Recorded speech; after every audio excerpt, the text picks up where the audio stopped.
I want a block that do not fear me. I want a bump so that they hear me come. Riding around that New Jerusalem. Ride with me, ride out.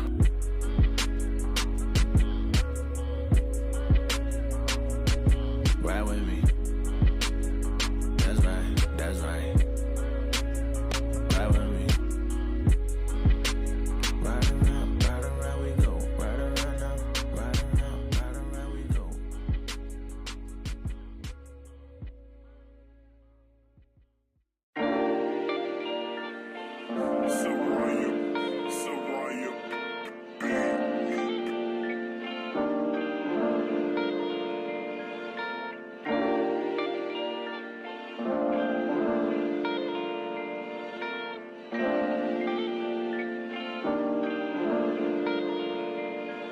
Yeah, heart racing, I've been waiting. Running to the Lord, I'm coming home cause he been patient. I've been hella faithful to Satan. Mind changing, I'm just trying to get it right before he replace me. You know sin is contagious, yeah. I'm looking forward but mentally stumbling morally. My mind telling me the world glitter and it's more to see. I'm running from myself, going double time mentally. Sometimes I shock myself, I ain't know that thing exists in me. How to me against the enemy. Wartime and I ain't looking for a friend in me, yeah. Lord, shine some rays on me, I ain't a gangster, but sometimes I gotta tap into that energy. World shakers, no Creflo, but world changes. Still aging, pray when he find me, I'm found faithful. World shakers, no Creflo, but world changes. Still aging, pray when he find me, I'm found faithful. I've been going double, yeah. I've been going double time. I've been going double, yeah. I've been going double time. I've been going double, yeah. I've been going double time. I've been going double, yeah. I've been going double time. Yeah, man. Ever since I found out the truth about my nationality, I've been going hard on the daily, spiritually. All these curses put on the nation slowly. I can't relate to every one of them. Round and around we go. Same old thing, still ain't had enough. Round and around we go again. And they say that I'm crazy, the way that I'm pacing, but I put my faith in Most High. I know who I am now, I know that I'm chosen, and I don't plan on going. I've been going double, yeah. I've been going double time. I've been going double, yeah. I've been going double time. I've been going double, yeah. I've been going double time. I've been going double, yeah. I've been going double time. Yeah, seek him 10,000 times. I'm in overdrive. The workload don't move slow. My hat's off to true folks. I salute those that follow the Jew code. No days off, bringing the light to the people like Akon. Our faith strong like King Kong. We'll move in a moment. And it's 0 to 100 from night to the morning till we get it how we want it. Yeah. Round and around we go. Same old thing, still ain't had enough. Round and around we go again. Learned the truth and took off like a rocket. Got me going double time like I'm rocking 2 watches. It feels good to be a prophet surrounded by prophets, and I refuse to be that dog that returned to his vomit. Father, I'm working to come back to you. Studying the word in the scripts like I'm a character. Keeping these commandments and that's building up my character. Driving out these demons now, no more dodging them challenges. I done away with all those spirits I was entertaining. Hoping and praying that you listen to my supplication. Constantly changing to the God that you created. Ain't feeling suicidal, but I'm trying to die daily. Cause I know the mission, and I know what's waiting in the ending. The kingdom's coming, we getting closer, I can feel it. Gotta stay diligent, I'm steady playing my position. Lord knows that I don't wanna miss it. So I've been going double, yeah. I've been going double time.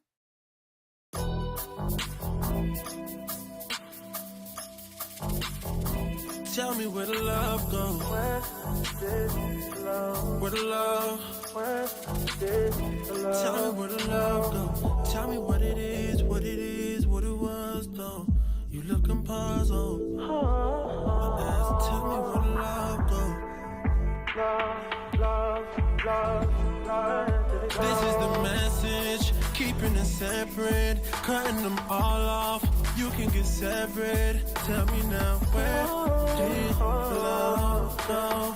Where did love go? Cutting them off, they dead twice. Something I never get, like his headlights. Is you frontin' like headlights, like these niggas. They read scriptures, then they pass them off like flea flickers.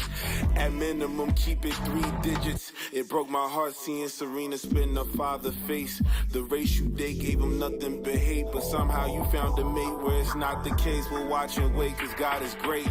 I've been watching from outer space, ain't it separate? This is the message, cutting them all off. Tell me now, where did love go? Where did the love go? Correction brings perfection, so every lesson I'm perfected. Even though they laugh in my face, behind my back, they respect it. Got a Midas touch when love is cost. I know your sins when your soul is lost. Let's be honest, for the Father we pay homage. What's your life worth? In every city and every town, he's choosing us first. Cannot compare me to a nigga, we let that all burn. From the highways to the hedges, we be telling them be separate. This is the message, cutting them all off. Tell me now, where did love go? Where did the love go?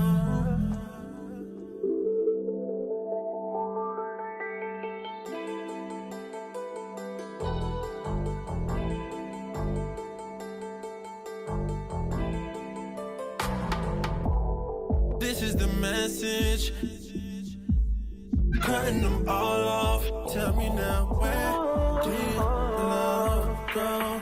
Where did the love go?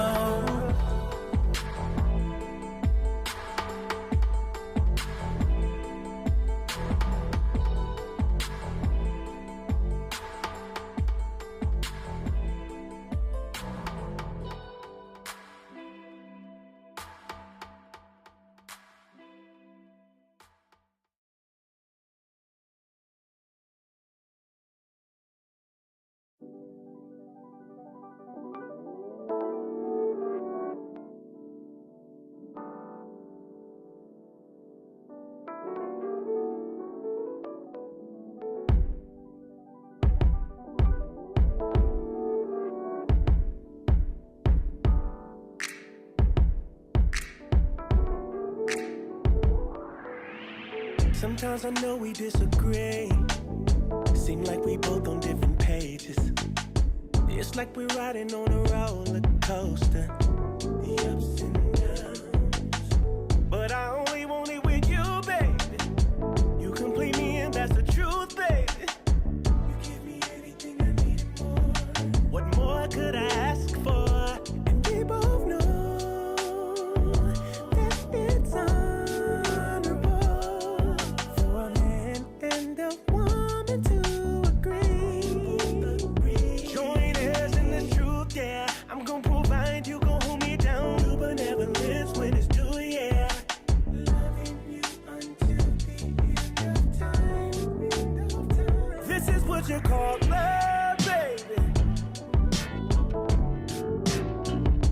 Me and you.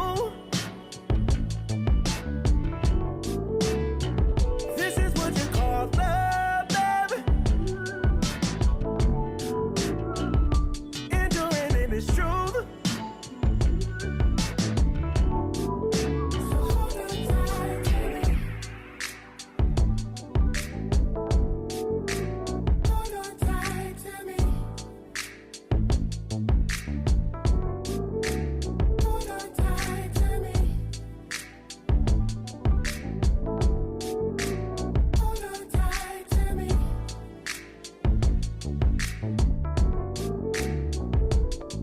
Yes, Lord, I ain't going nowhere when there's trouble in the flesh. I go harder for ya. Yeah, I'm your possession, and I'll do anything to make you happy. 'Cause I love your smile. Yeah, it don't matter who was wrong or right. I go the extra mile. Tell me what you want.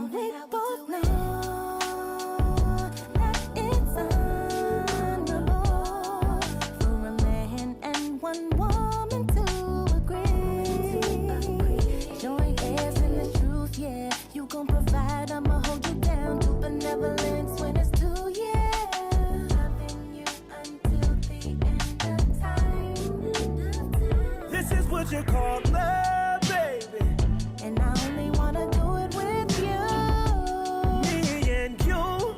Me and you. This is what you call love, baby. Yes, I do. Yes, I do. That's what it is. And doing it is truth. Forever and ever. So hold on tight to me and don't let go. Don't let go. Hold on tight to me. Hold on tight to me. Don't ever let go. Listen, I need all my married couples out there to grab your Show now, spouse. press 1. This is Your the show moment is when we scheduled just to look into start each in other's eyes and we 36 just appreciate seconds. each other. You know, sometimes we fight, sometimes we argue. Hey, listen, this is what you call love. So hold on tight and do it right. Just step right. Just step with me. Just step right. Just step with me. Your show will go live in 5 seconds. 4, 3, 2, 1.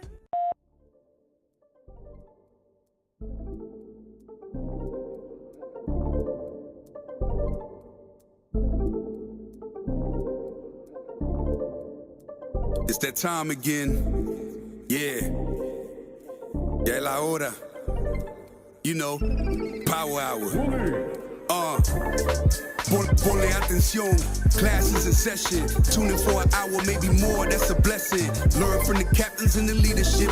Flee from religion, cause them churches never teaching shit. Everything you learn for your benefit. Line upon line is a requisite. Never take a deficit, yeah. That mean you take a loss if you stray from the way. You get the understanding if you study every day. Apply what you learn and bless when you pray. There's one interpretation, man, it's saying what it's saying. Ya viene el tiempo, entra para el templo. Aprende del maestro con talento. La Biblia es el centro, usando a Israel como instrumento. No te pierdas en doctrina como viento. Estudia y ora y aplica. Tiempo para Dios, ven, hace una cita. Escritura dinamita, morenos y hispanos israelitas. Oye cómo explica Israel unido en Cristo para la vida, nunca se divida. Tune in, it's the power hour. Learn your family history, don't be a coward. Yeah. Tune in, it's the power hour. I said learn your family history, don't be a coward. Yeah, history to learn. It's the power hour. The 11th hour. Tune in to your history. You know it ain't no mystery. Power hour. The 11th hour. You gon' know your true history. 11th hour. Power hour. Shalom, shalom. Welcome to the Power Hour Plus edition. I'm Deacon Joshua. Officer Shia. Officer Tobias. Oh, praises. He trying to hype us up with the sound effects because we're not on the main channel. People gonna be looking for us, man. What's going on? We should be good now. Yeah? Let me refresh. Yes, sir. Let me refresh. Okay, it's there now. Yeah, we hit him all late. Goodness gracious. Hey, let's do the intro over. Come on, let's do it real quick. Hey, sit down. I'm coming. Okay. All right, and then we'll explain what's going on. And we make up. No, I'm just kidding. And I'll form the head. Shalom, Israel. Shalom. The spirit of Abiel was in the production booth tonight. Those of you who watch us on the IUIC in the classroom 2, we were not able to queue you up. And then I guess there's no checks in place to make sure that it's showing up until the host of the show comes in and checks it. Right. After we already got the music going to get us started. Oh, man. So some of you didn't miss anything. I didn't want to start. And then, because, people watch us on the Phoenix page. People watch us on the Classroom page. Oh, wait. So have we been on IUIC TV? Yeah. Oh, okay. Yeah, we always send that one on. Gotta take your word for it. Dang. Facebook? Facebook, yes. Yeah. Both of them. Uh-huh. Okay. Yes. All right. We'll see. We'll see. Thou sayest. Shalom to the 12. Welcome to the Power Hour Plus. Couple of housekeeping things. Let's not forget, along the bottom on your streamer there, you can call in live. 516-531-9797. 531-9797. Call in with questions or comments. Who are you? I thought we were going to do the thing again. Oh. Welcome to the Power Hour Plus. I am Deacon Joshua. Officer Shia. Officer Tobias. Officer Tobias. All right.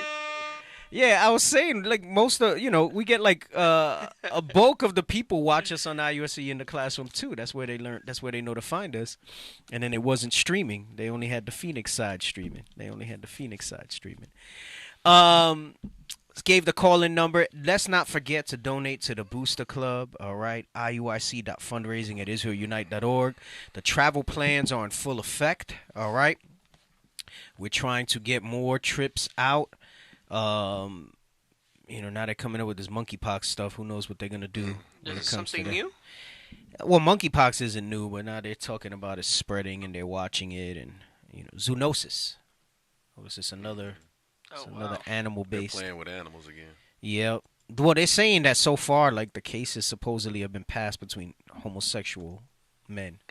Wow. Like they're sleeping with monkeys to. Well, first they were saying that, but then they're saying like it's a man slept with another man that had the monkeypox, and that's why they're getting the monkeypox. So it's an STD. No. They said it's not an STD, but they say a lot of things. Right. So who knows, man? Who knows with this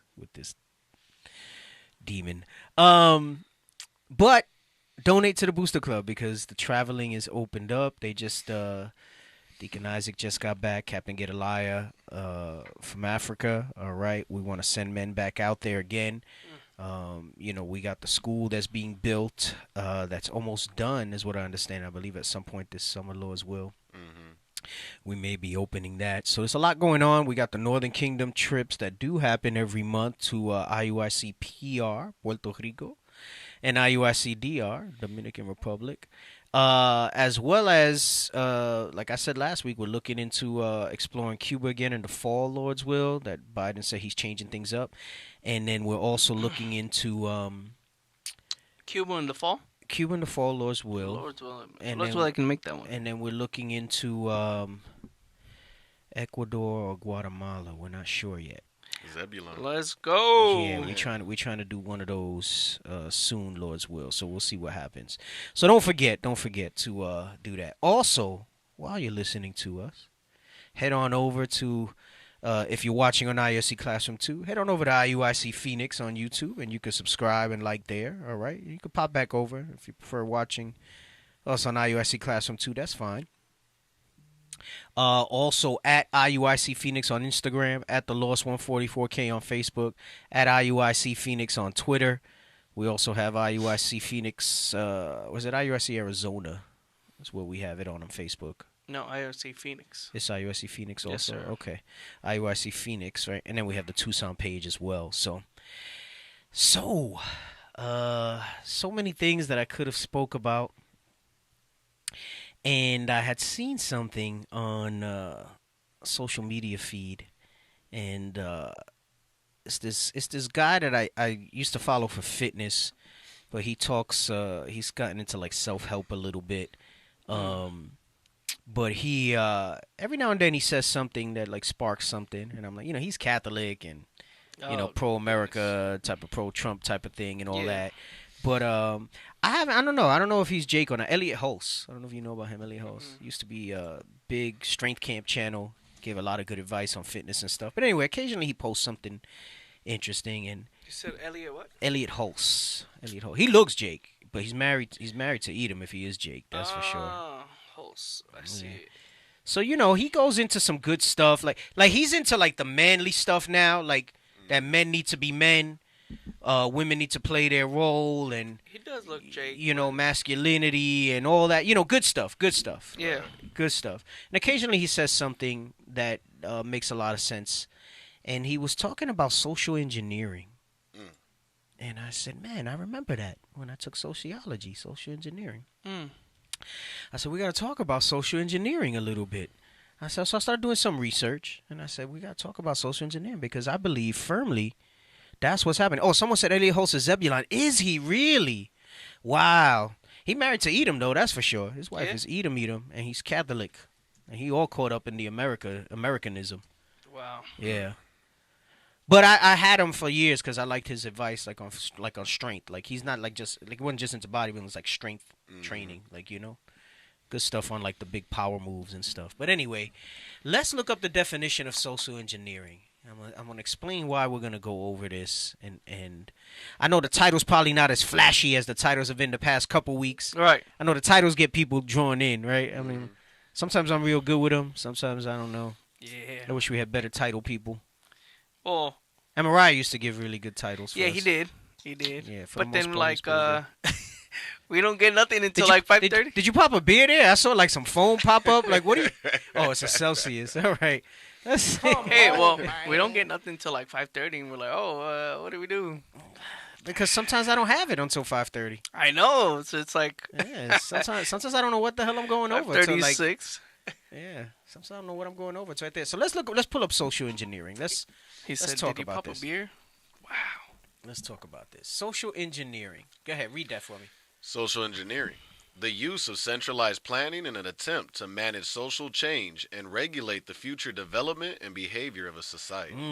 So you'll read that and you're like, oh, yeah, it's a very scientific-y definition. Read it again. The use of centralized... So you got to read between the lines. Centralized planning means that there's an elite group that have an agenda, right? When you hear that, centralized planning, that means there's a collective somewhere that has an agenda. So they have an agenda, and it's a collective, right? Like you saw Doctor Strange and the Illuminati, right? So, there's a collective, all right, where they do this centralized planning, right? Come on. In an attempt to manage social change. So they want to manage social change, come on. And regulate the future development and behavior of a society. So this is the nice scientific-y way where they throw it in your face. And if you want to sound like you're not into conspiracy theories and stuff, then you would use terms like this, social engineering. And basically what it means is there's a power elite that wants to influence how society moves and in what direction they move in, right? And sociologists are aware of this. They teach this in colleges and in academia. And it's called social engineering. And just like anything else, there's micro and there's macro. So there's a global agenda. There's an agenda in each country. There's social engineering as far as, for example, I'll give you an example of social engineering. The Indian schools, which we've gone over on this show. Right. There was a collective of Edomites that were centralized, and in their planning and attempt, and what was their goal? Kill the Indian, save the man. All right? They wanted to manage social change and regulate the future development and behavior of a society, they tell you. That society that they wanted to do was the tribe of Gad and Reuben. All right? The Israelites. And they wanted to alter their behavior to make them more dependent on them, less resilient and less dependent on themselves, less warrior-like in their way. And that's why they facilitated many of the things that they did, right? First killing of the buffalo, right? Yes. They said, listen, and you read that in Deuteronomy 28, is it 32? Where it talks about... sons and thy daughters. Which is the one that talks about the ass and the cattle and all of that. Let's read that real quick. You know, it's in the 30s, no? It's like right there. It's in the Bible. It's 31. It's 31. Oh, it was right before it. Okay, read that. The book of Deuteronomy, chapter 28, verse 31. Thine ox shall be slain before thine eyes. Right, thy ox is dealing with like the bison, all right? Any type of cattle like that, right? Thy ox shall be slain before thine eyes. Come on. And thou shalt not eat thereof. Thine ass shall be violently taken away from before thy face, and shall not be restored to thee. Thy sheep shall be given unto thine enemies, and thou shalt have none to rescue them. Right. So this happened to all the tribes in different ways throughout history, but very specifically, you look at the history of Gad. They were, especially what they called the Plains Indians, they were highly dependent on the buffalo, not just for food. They used the whole animal. Like if you really look into it, like if you go into the museums or you look into history, they use the whole animal. Like that, they would use the skins for clothing, to cover their tents, for blankets. Yes. They would use the bones, the organs, the hoof, for medicinal thing, like the whole thing. Crazy, like all kinds of stuff. Yes. So they had a lot of respect to the animal because they knew how much it was integral to society for them. So in part of this social engineering and steering them as a people towards what they wanted to, they said, hey, let's wipe out their bison. And there's pictures of that. You'll see like the Edomite settlers with all the bones of the oxen, and they mass slaughtered them in an attempt to make them more dependent on them. They put the tribe of Gad into a welfare state, and once you take away that independence, you start to take away the level of resistance, right? Because one of the most primal things that we have, we'll show that in a moment. One of those primal things that we have is hunger, right? You're not taught hunger. Right. You're born with that, and you just know what hunger is. You don't know what it's called, right, until you have some reasoning and some sense when you get older. Dang. But that's something that you're born with. You're born with hunger. And when you start messing with food, when you start messing with the supply, all right? So grow up that one where it says U.S. slaughter, right? That one that you have right there. It says U.S. buffalo slaughter summarized in one shocking photo, right? And that's what we read in Deuteronomy 28:31. Hey, right? can you go down? Go back to the other hit that X on that picture, and then you see that bottom left hand corner. Look at that one. Yeah. And make that full screen. Right click it, and open new. Right, and you notice they say genocide and recovery. It took hundreds of years for them to cultivate bison again. That's why now it's like it's a little more on the expensive side if you want to eat bison. And it's a much better red meat for you as far as health. That's great. It has a great like a corn-fed beef ribeye, which is delicious, by the way. It's one of the best cuts of meat you can have. All right. Probably has somewhere, I don't know, 50, 60, 70, 80 grams of fat, depending on how heavy the cut is, right? A comparable bison ribeye is like maybe 14 grams of fat for like per 8 ounces or like 12 ounces or something like that. That's a lean meat. And it's less saturated fat as well. So so Gad was able to eat this stuff, and they didn't have like cholesterol issues and obesity. Yeah. Well, no, plus they had to hunt it too, you know. Right. They weren't sitting down freaking scrolling through reels on TikTok and stuff like that, you know. Uber Eats. Yeah, Uber Eats and things like that, hey, right? This is the first time I've seen this picture here. Yeah, I've never seen the one with the skins. No, so this is hundreds and thousands of skins that they wasted. Oh, that has to be thousands of bison skins right there. And you the see way that, they have it. See how far back it goes and how high it's stacked up, right? Exactly. Go back to the bone one, right? Because that one gives you like a real look how he's standing on top of it. The bones of the bison. I think that's the skulls, right? Can you make it any bigger? Open it in a new tab. Ooh, oxtail. Ooh, oxtail with rice and beans. Hey, I'll eat oxtail Benji style, slamming. And then you got to have it like Northern Kingdom style. I know a lot of you Southern Kingdom brothers and sisters thinks Northern Kingdom food is tacos and refried beans. Hey, Otanio, you're getting out of hand with that, bro. But listen, let me tell you something. Northern Kingdom food has a lot of variety in their cuisine, all right? Like, you know, you got to put some respect on that thing. A lot of your Southern Kingdom, y'all only been exposed to tacos. And don't get me wrong, tacos is bomb. Like, if they done right, tacos hit. Tacos hit. You eat tacos all week. You eat tacos every day. You know what I'm saying? Especially if they good, they done right. Chicken. But there is other types of food out there. And let me tell you, you get some savory oxtail with some rice and beans. You get some totones on that thing. Woo! Anyway, ox is good eating. Bison's good eating. All right. You see all the skulls there that they have. I think that's just the skulls. That's what it looks like, yeah. That's just the skulls. And so they got the horns and the skulls. Thousands. So it was a genocide on the bison. And part of that, go back to the definition of social engineering. That's crazy, bro. Go back to the social engineering. Read that definition again. The use of centralized planning in an attempt to manage social change and regulate the future development and behavior of a society. So one of the things that they did. So what happens is the planning can have many things, right? Later, if remind me later if I don't bring it out about Psalms 83 and the crafty counsel. Right. And one of the ways they wanted to enact that social change was there was a process when it came to Gad, right? And there's a lot of examples that they do this. I mean, Esau's done this to their own people that they've been in power with, but, you know, it's an Israelite show. We're going to use Israelite examples. That's right. All right? And Gad is one of the more prevalent ones because they came and they said, listen, these guys, they know the land.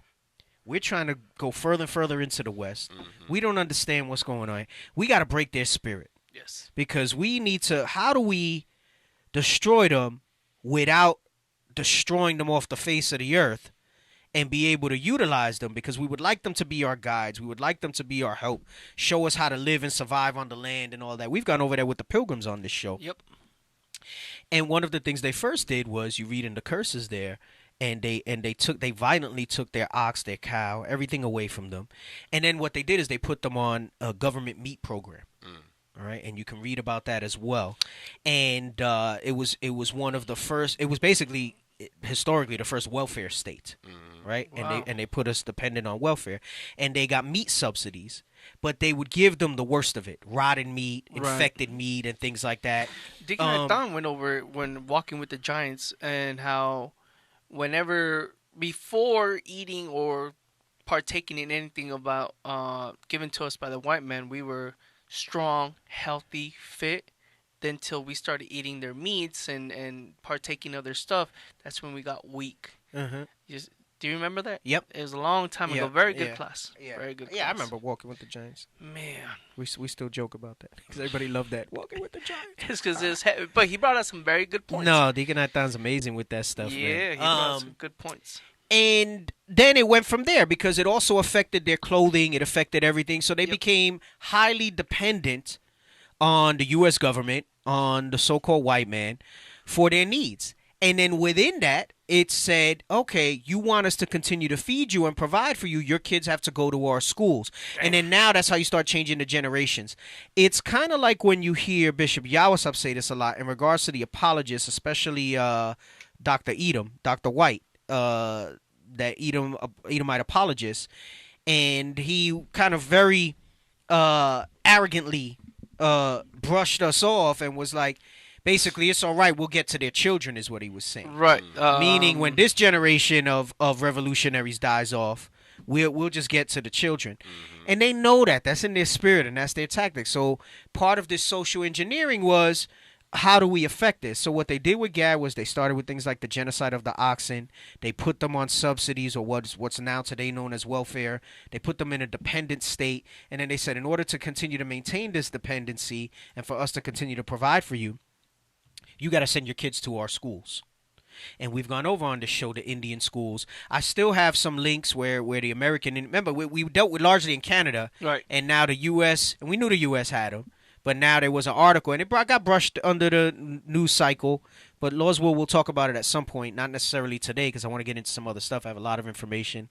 Depending on how the show flows, this might be a two-parter.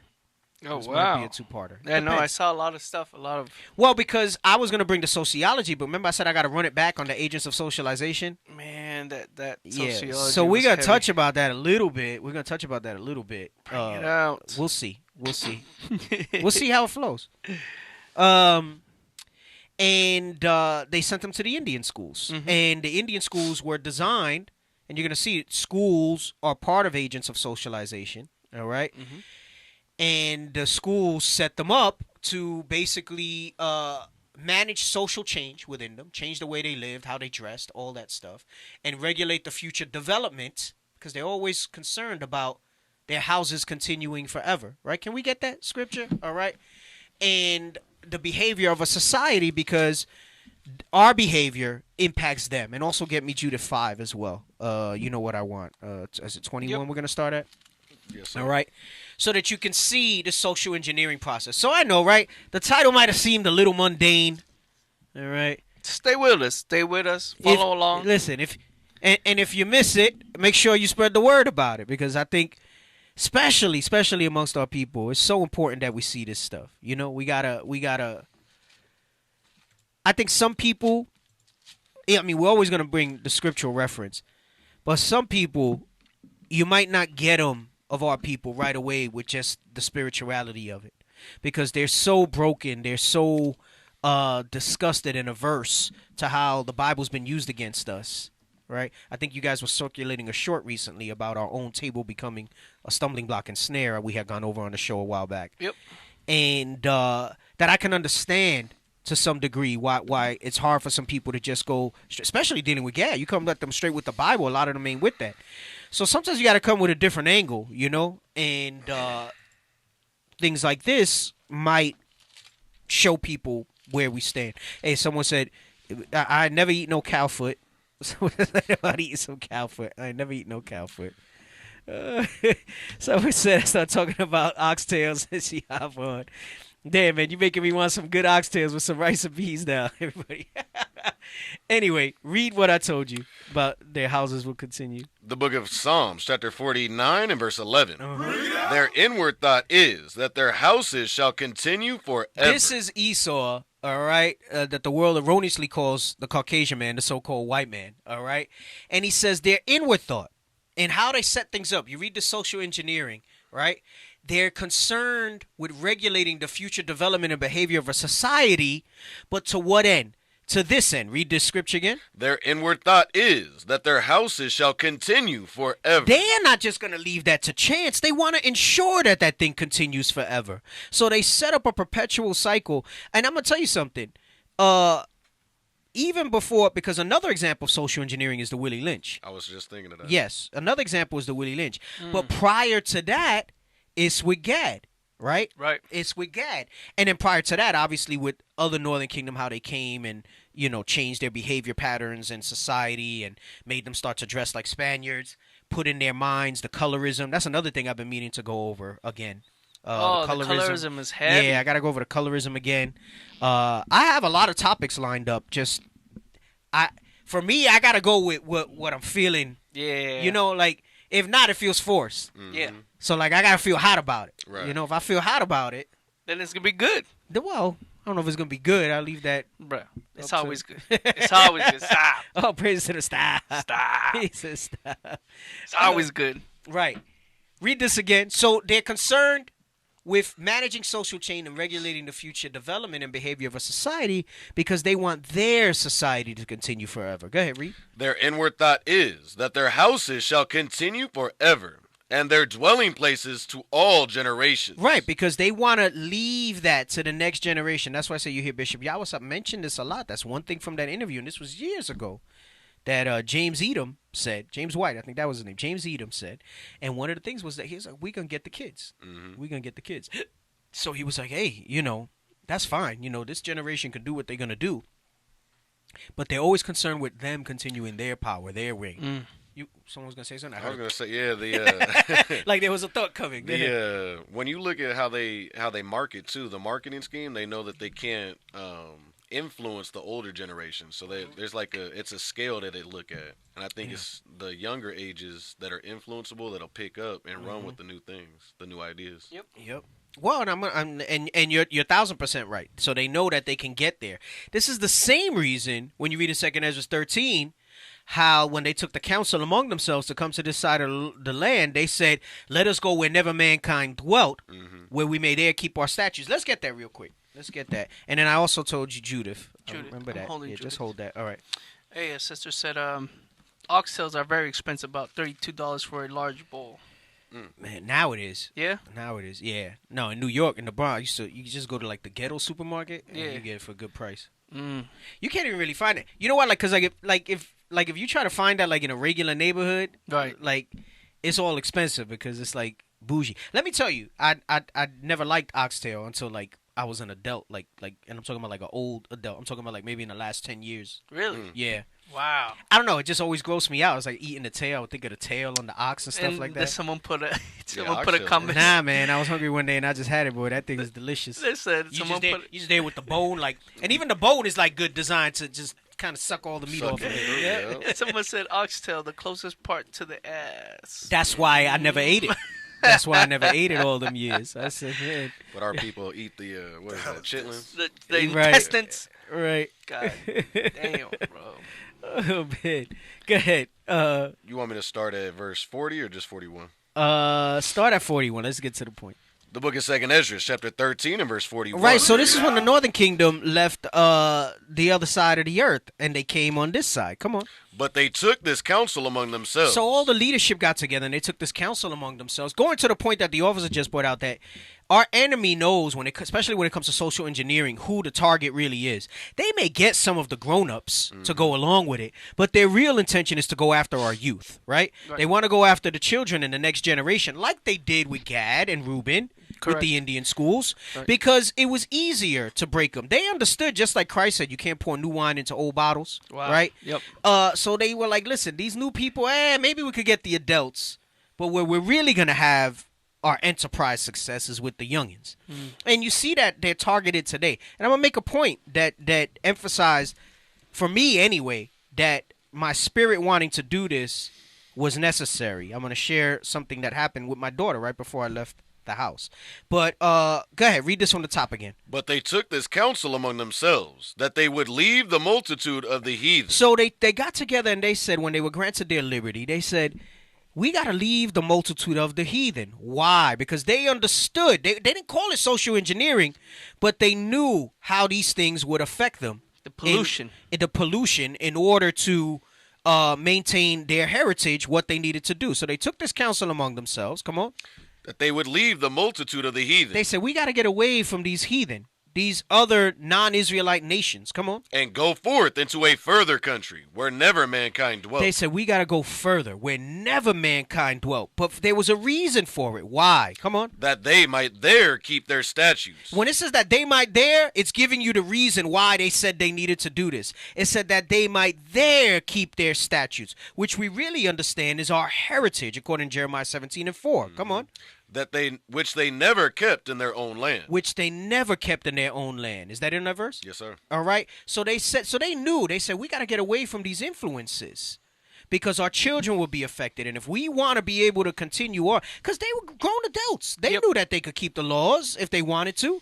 But they said, listen, man, we're going to continue to have our children be exposed to this stuff. We got to get away from this. Yeah. Right? So they understand that. So the enemy understands that. The heathen understand that. Right. The white man understands that. So this is where they come up with things like social engineering. And they word it so subtly with the centralized planning and all of that. Letting you know that this thing goes further, all right? Did I say Judith? Give me Judith. Come on. The book of Judith, chapter 5, verse 20. Now therefore, my Lord and Governor, if there be any error in this people, and they sin against their God. See, the heathen know this. They understand this. So they want to manage social change within us and regulate the future development and behavior of the Israelite society because it will allow them to stay in power, right? This is why we're reading these verses. Read this again from the top. Now therefore, my Lord and Governor, if there be any error in this people, and they sin against their God, let us consider that this shall be their ruin, and let us go up, and we shall overcome them. Right, so this is them articulating and saying, hey, you know what? If we can engineer some social change in their society, we'll ensure that our houses will continue forever. That's their inward thought. For generations to come. Come on. But if there be no iniquity in their nation, let my Lord now pass by, lest their Lord defend them, and their God be a reproach. And their God be for them, and we become a reproach before all the world. Right. So they understood that if we were keeping God's commandments, that they can't stand against us. So what did they want to do? They want to socially engineer, and they've successfully done so up until this point, right? Except there be a remnant. We'd all be as Sodom and Gomorrah, okay? Except there be a remnant that they wanted to socially engineer, move our behavior, move the future development of our society away from keeping these laws, statutes, and commandments. That's their intention. That's their motivation. So they said, man, we got to move in that direction. So let me backtrack. So I had this, and this was my intention to go over this and bring this out. And like I said, there was a multitude of topics I could have chose. So as I'm getting ready, I'm getting my water ready, and I'm moving. And my daughter has an assignment, I guess, with the girls group on Telegram. She has to do something with some scriptures. And she said, Daddy, I have a question. So, I'm thinking she's just going to ask me, she's always asking me questions about stuff or whatever. Yeah. And she says, Genesis 1:27. So I got real excited because I said, I'll answer her questions in general. But I said, oh, she got a scripture question. I said, all right. She said, Genesis 1:27.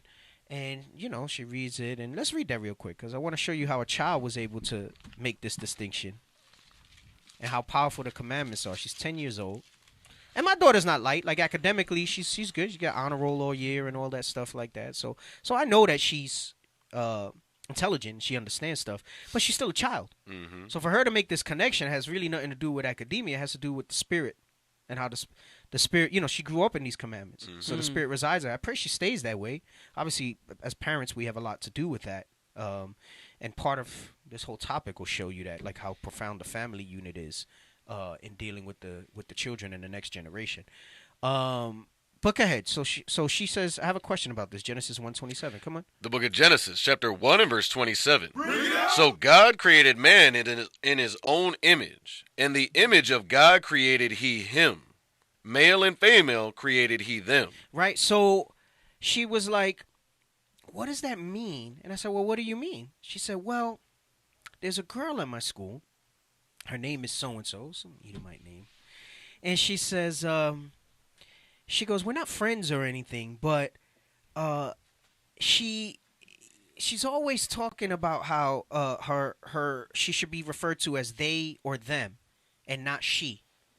She said, but this says God made male and female. Mm-hmm. And I said, damn. I said, all praises. Because that's one of the main things I want to talk about with the social engineering and why it's so important we have an awareness of this, that nothing is not intentional when it comes to what's being put out there. Nothing is random when it comes to the things that we see in the media cycle that you see happening in the earth. It's all socially engineered, from every war, from every disease, from every mass shooting, whether it's something that they were explicitly involved in or they steered people based on social engineering and agents of socialization. And if we have time, we'll get into it with the media today. I don't know. That's why I say this might be a two-parter because already 7:44. I know we started, at like around 7:10, but still, right? There's a lot to cover. And it's that axis, right, that Willie Lynch spoke about that's set in motion. And it's so prevalent that you'll see these things. So she says to me, I said, I'm going to explain to you what that is. I said, and we'll bring the scripture out again later. I said, get Ecclesiastes 7:29. I said, first you have to understand this. I said, so what'd she say about the little girl? So she said that it makes her uncomfortable, like she doesn't even talk to her because she's always so emphasizing that the girl's saying, no, you have to call me they or them, not she. And you know who they get that from? Their parents. But what's wild is that crazy. She read Genesis 1:27 and was able to discern that in her 10-year-old little spirit, that it was in relation to what. So she knew that what her classmate was saying was off, and then when she read that scripture, it just all popped for her. They and them. Yeah. Wow. So I said, I'm going to explain to you what that is, honey. I said, I'm going to explain to you what that is. So read this in Ecclesiastes. And I made her go and get the scripture. Ecclesiastes 7:29. The book of Ecclesiastes, chapter 7 and verse 29. Lo, this only have I found, that God hath made man upright. I said, so what you read when it says he made man in his image, it means he made them upright. Meaning that there's one way. There's a right way. Mm-hmm. And it don't matter what anybody else says. That right way is the Bible. Like we had someone in the comments just now asking about heaven or hell. How do you believe that if it's just in a book? That's somebody who doesn't believe in this then. They just came to try to debate religion, which this is not religion. There's a heritage. And you're going to lose on that ground. Because guess what? There's no discussion to have with you if you don't believe in this. Right. I cannot have any type of dialogue with you if the one source that I'm using to prove my point means nothing to you. So their unbelief make the faith of God without effect. Right, exactly, right? Let God be true, but every man a liar. So there's nothing to be said. That's why I didn't entertain the question, and neither should y'all in the group. That's just a distraction. Right. That's obviously a non-believer.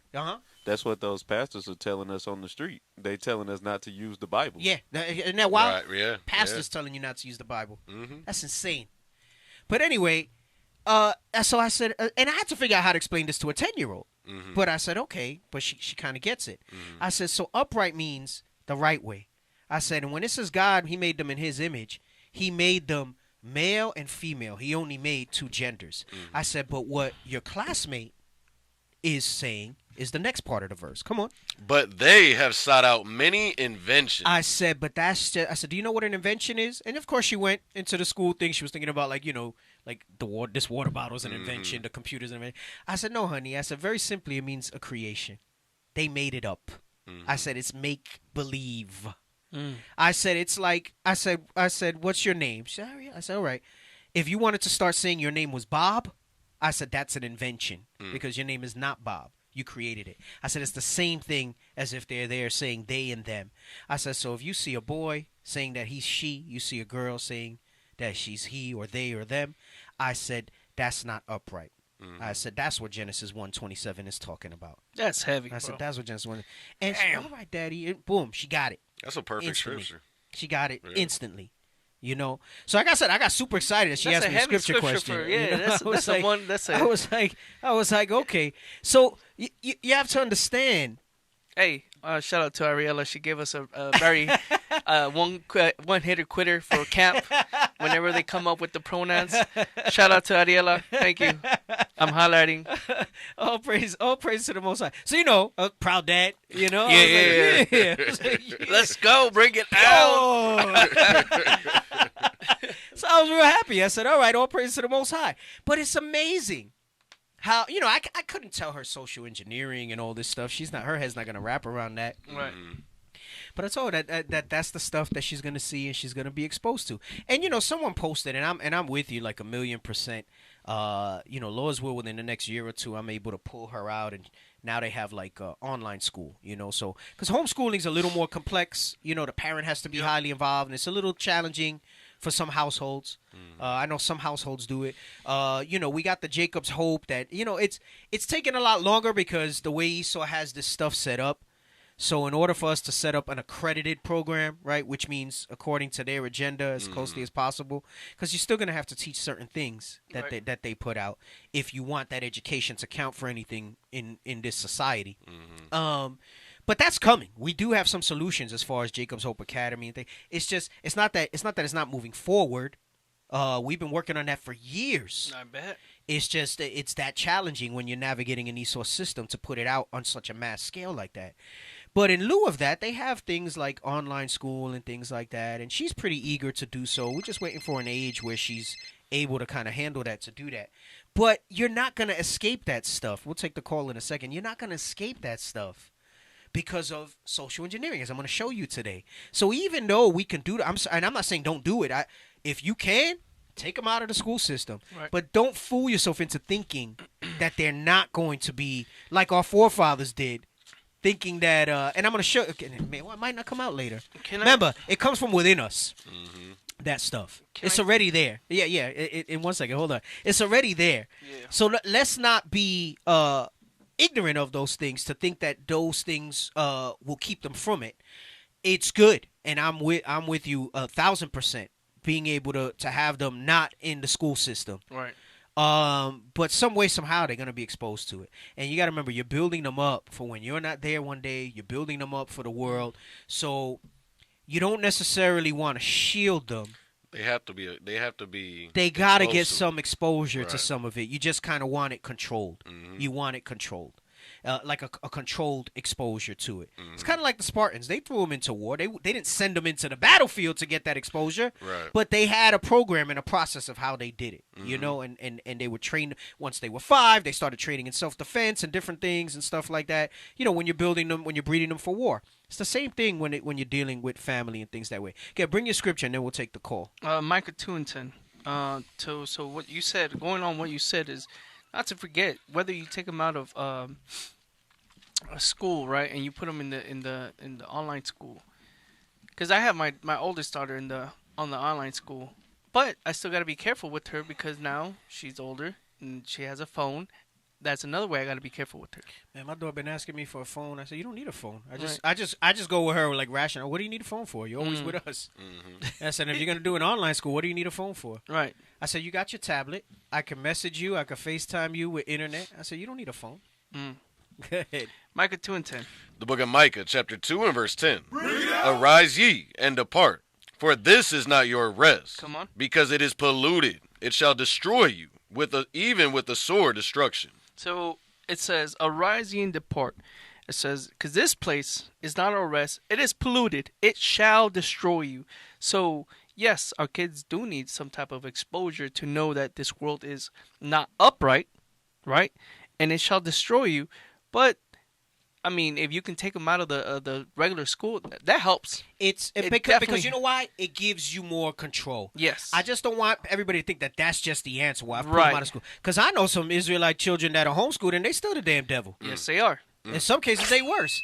But that's because the parents not doing what they need to do because you think that's the answer, and then we forget this. Parenting needs to be, there's active and there's passive ways that you teach the children. I went over this when I did the Parenting God's Way. The passive way is a heavy one. Right. The passive way is the one that's probably the most profound, because if you're not always on point, they're going to see that. And children are super perceptive. And they might not always say something, but they'll notice.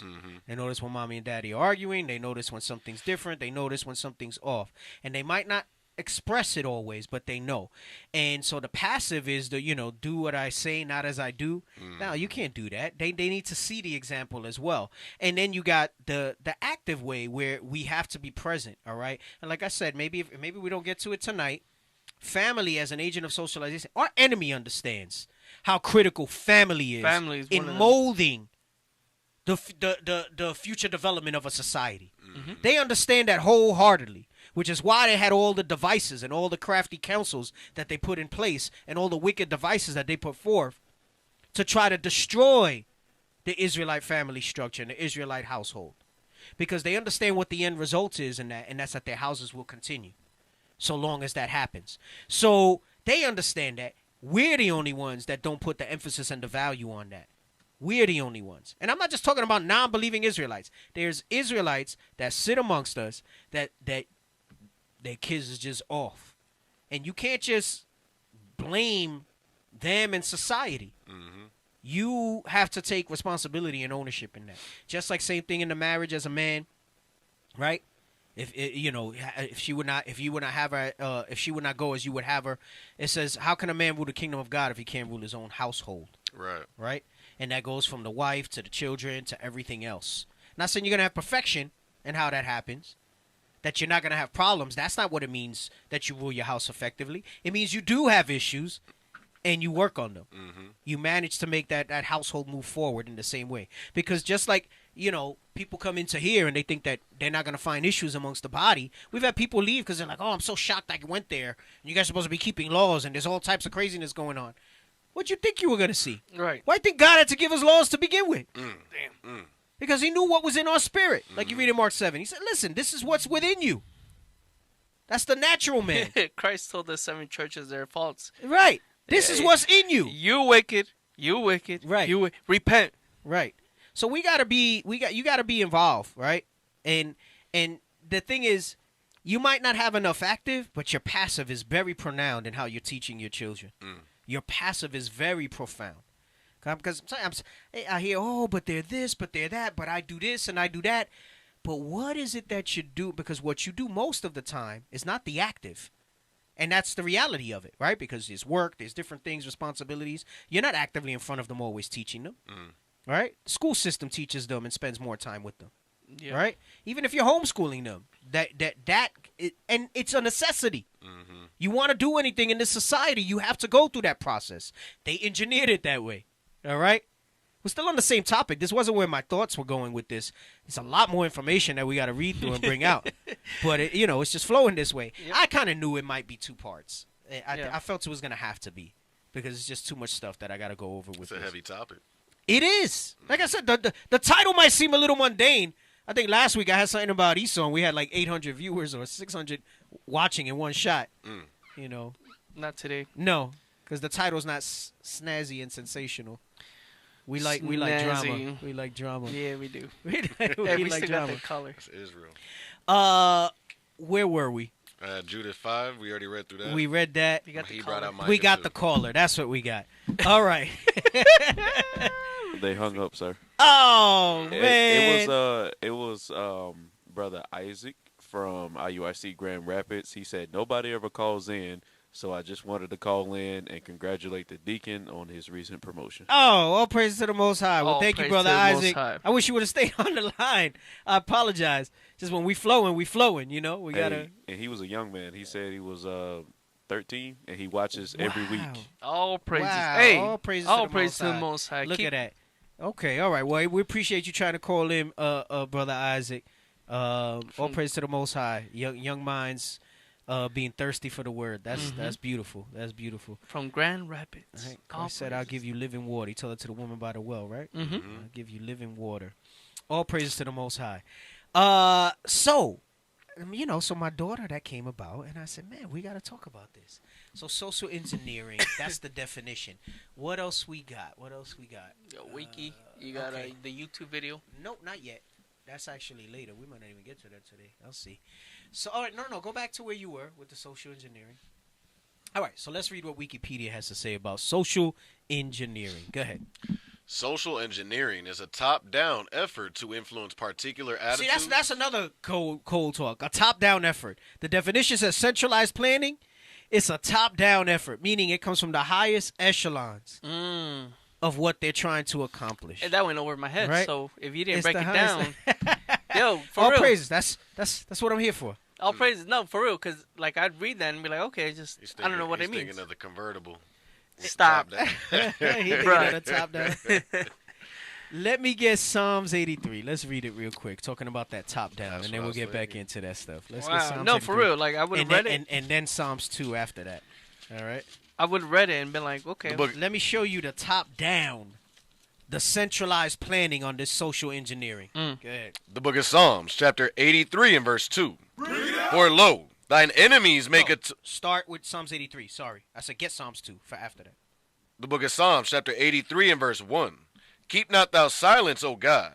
Hold not thy peace and be not still, O God. Right? So I like that first part because this meaning that this should be in the forefront of our minds. Same reason we bring these type of topics out, right? It says we should be entreating God always to not hold his peace, right? Not keep silence. Empower us. Let your word go out. Speak against these things. Why? Because our enemies do. They're constantly. They don't let up. Nope. So we don't want the Most High to let up, and nor should we. Right. That's why we bring in the battle to them. We go into the doorstep of these churches because that's another construct of social engineering. Religion. It's a heavy one, too. Religion helps them the future development and the behavior change of a society. And very specifically in the Israelites as a society. Because of what we read in Judith. Because of what we read in Psalms about their houses continuing forever. And you see, just a small, quick example. You see with religion, before a woman wouldn't be up in the dress with a tight skirt, short skirt. They'd be modest, a little more modest than what today. Yep. Today is just outward hoe. Yeah. Dress up like a hoe in church. That's social engineering. You know what social engineering is too? I just thought about it. It reminds me of Bishop Yawasop when he says the Negro was created in a lab. Yes, that's exactly what it is. He goes, that Negro mindset was created in a lab. That's a creation. That's an invention. That's an engineered thing. Damn. You know, Deacon Malachi brought it out about black culture is death. Right. Black culture, right? And when I say black culture, I'm talking about Hispanics. I'm talking about all the tribes. Black culture is death. Because it's not ours. You think it's yours. You try to claim it as uniquely yours. That's Inception, where you think it's your own idea. Right. That's a heavy movie. I just recently played it again because it was on Netflix. Yeah, that's a dope movie. Right? I And got it confused. says when you plant, well, you got to watch it. It's one of those you got to watch it. Like Tenet, Yeah. Did you see Tenet? No. Same director. Bro, is it Christopher Nolan? Bro, that's another one that'll blow your mind. No. It's like a time movie, but it's not a time movie. It's crazy. Tenet. You seen Tenet? Woo, it's on HBO Max, I think. All right. Check it out. Bro, that thing is wild, bro. That thing is good. It is wild, bro. Like, bro, it was so. It's been months. I haven't gone back to watch it because I gotta watch it again to wrap my mind around it. You know, and then not that I look to try to see the spiritual or something, but like sometimes the first time through I don't see it because it's just so like entertaining. You just caught in the movie. Yeah, you just in the movie. Yeah. But then on the second watch, you start like kind of noticing things and you bring things out and stuff like that, and you're like, all right. I think I started watching it and then I just Bro, it's so good. You got to give it its chance, bro. Like maybe the first 20 minutes is like the setup. Yeah. That thing is freaking crazy. Okay. Tenet is good. Tenet is a real good flick. But anyway, Inception, right? It got to come. You have to have the inward thought that it comes from within you, right? And that's real powerful. How you set that up. So the Negro creation, black culture, Hispanic culture, all of that stuff, right? That was social engineering. Are there some remnants of our stuff in there? Sure. Right. Right? But that goes into Colossians, is it 2 and 8, where it talks about rudiments? Yep. Where that's what makes it more believable, that you put bits and pieces of it. Right. Again, I'm always referencing movies. Bring them out. Matrix, when Smith catches Morpheus, and he tells him, this isn't the first Matrix. He said, the first Matrix, we made a paradise. And you guys rebelled against it because it was too perfect. You couldn't deal. You can't have nice things. You can't have nice things. He said, so we had to make pain. We had to make suffering. We had to put some stuff in there in order for you guys to thrive. Wow. So they leave rudiments of things in place for us. They couldn't just erase our book. That wouldn't have been good enough. So what they had to do was alter it. They had to make it a stumbling block for us, like you read. Our tables have become a snare for us. Just like they know that they know the evil that's in us, right? Yep. The same thing as far as they know that we have a zeal for God. So they have to keep that religion in the community. That's what they do. Yeah. That's what they do. Remember, Satan knew scriptures. Satan knows scriptures. So that means they knew what Mark 7 said. Oh, there's evil in them? All right? They said.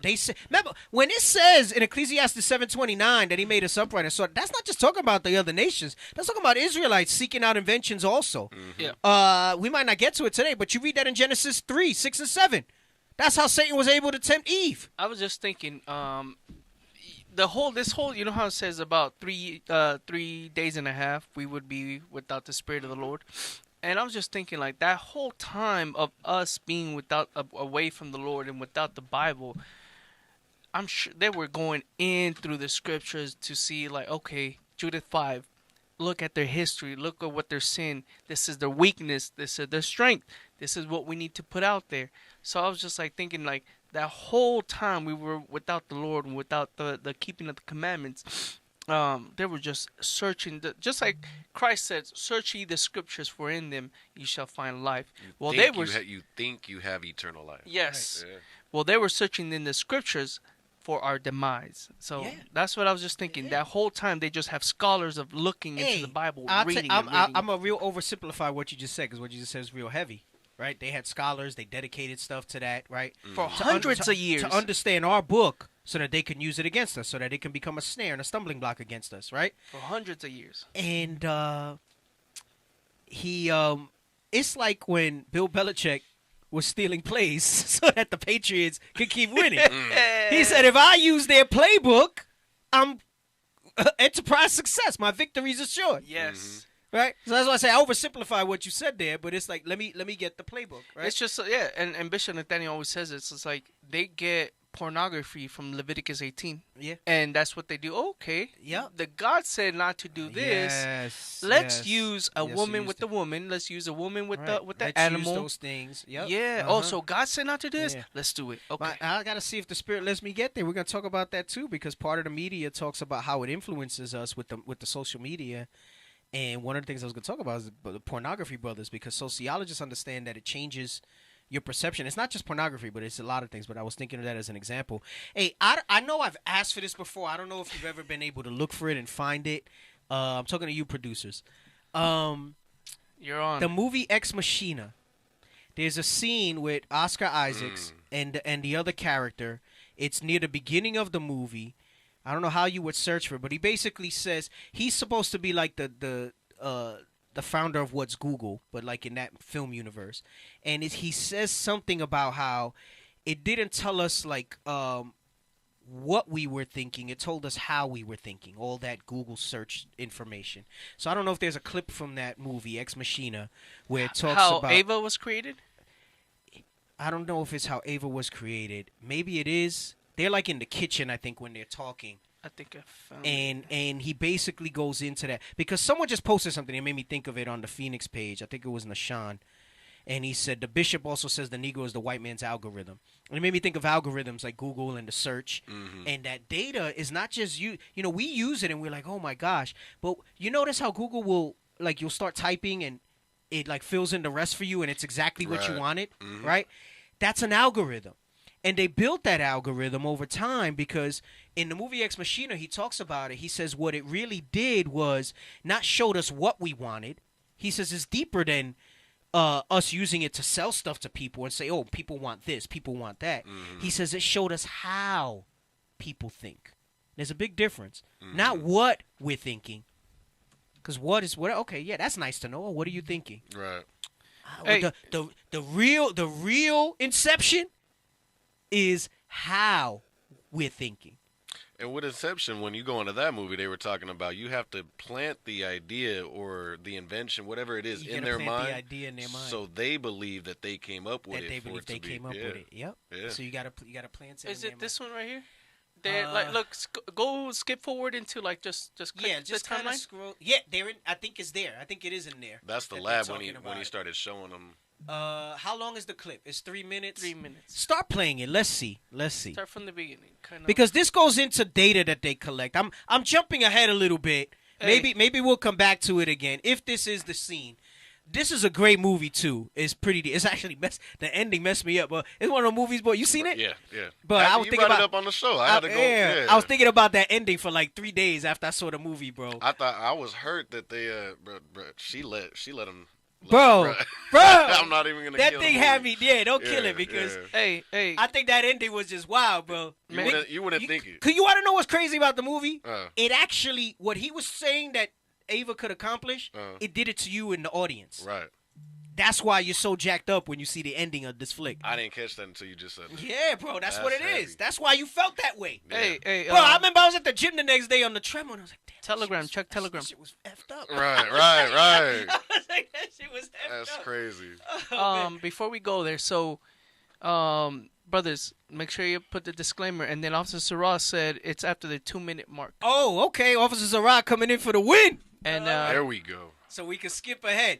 So before you get to it, though, I got to tell you. Let me show you. Let's read this. Make sure you gotta get the disclaimer ready. Listen, I know Psalms 83 is like that's a known scripture. Like that's a foundational scripture in Israel, right? But like all leadership brings out, like we all bring out, the scriptures got so much. Especially Bishop Yalsa, there's so much meat off the bone. There's so much in there. Right? I've often said, sometimes you'll read these verses and there's like dispensations of time in one verse. Like you don't know. Right. So there's a lot. Like the verses are heavy. There's no extra words in the Bible. Like it's enough. Like it's just the right amount. It's just the right amount. And there's so much emphasis in it, right? Come on. The book of Psalms, chapter 83 and verse 1. Keep not thou silence, O God. Hold not thy peace, and be not still, O God. And we're going to see an example of that when we watch this clip. All right? Come on, read. For, lo, thine enemies make a tumult, and they that hate thee have lifted up their head. This is why we can't keep silence. This is why we have to speak. This is why we have to teach. This is why we have these platforms. This is why we take, like Bishop was saying, listen, yeah, we collect these alms, but you see where this money goes.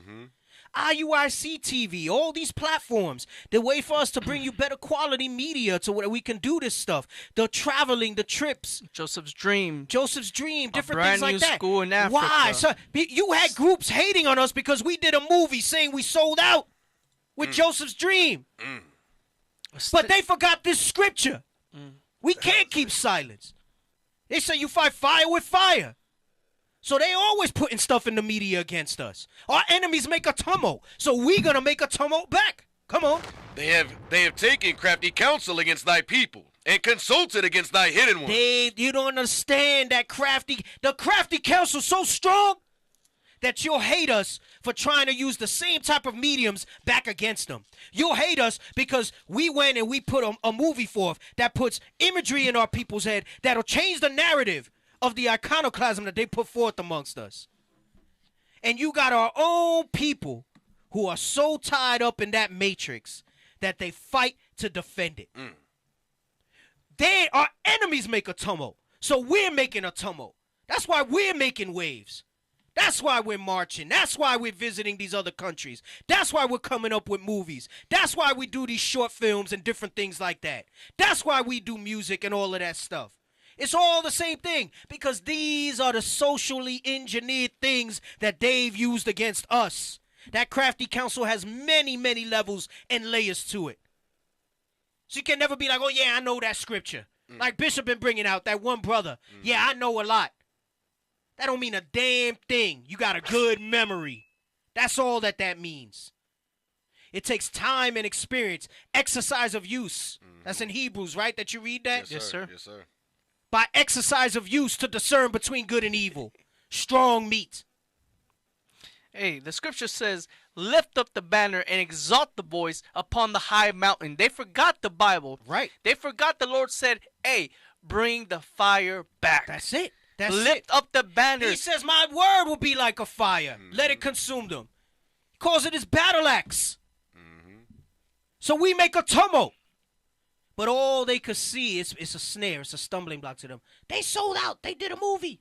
They sold out. They did this. No, you just got the Willie Lynch on you still, That's bro. it. You still got to repent. You still got to be born again like a child so you can see the works that we're trying to do, man. That born again's a daily thing, bro. You gotta make sure because stumbling blocks they keep popping up. All right, until the kingdom come, them things are gonna keep popping up in front of you to prevent you from seeing or retaining what you got. Read verse 3 again. Verse 3: They have taken crafty counsel against thy people and consulted against thy hidden ones. That's us, the Israelites, the so-called blacks, Hispanics, natives, those scattered throughout the earth that fit these curses. Come on, read. They have said, come, and let us cut them off from being a nation. So they said, let's socially engineer the future development of this people. Let's get what we read, what was in Judith 5 and apply that. And how will we do that? There's many methods that we will put that out there. And they have this social engineering. It's a academic way to say what they do. So we're going to go deeper into this too. We're not going to get to all of it. I'm going to tell you right now, we ain't getting through all of it tonight. We're going to have to do part 2. We're going to have to do part 2. Keep them wanting more.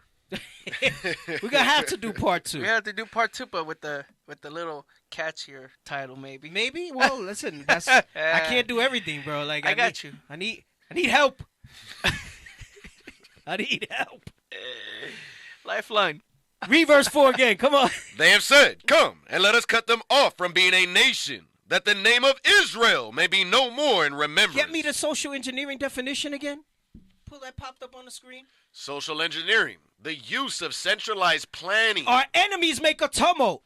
They have taken crafty counsel. They have said, come, and let us cut them off from being a nation. Go ahead, read that. Centralized planning in an attempt to manage social change. The change they wanted to make was to hide us, who the Israelites are.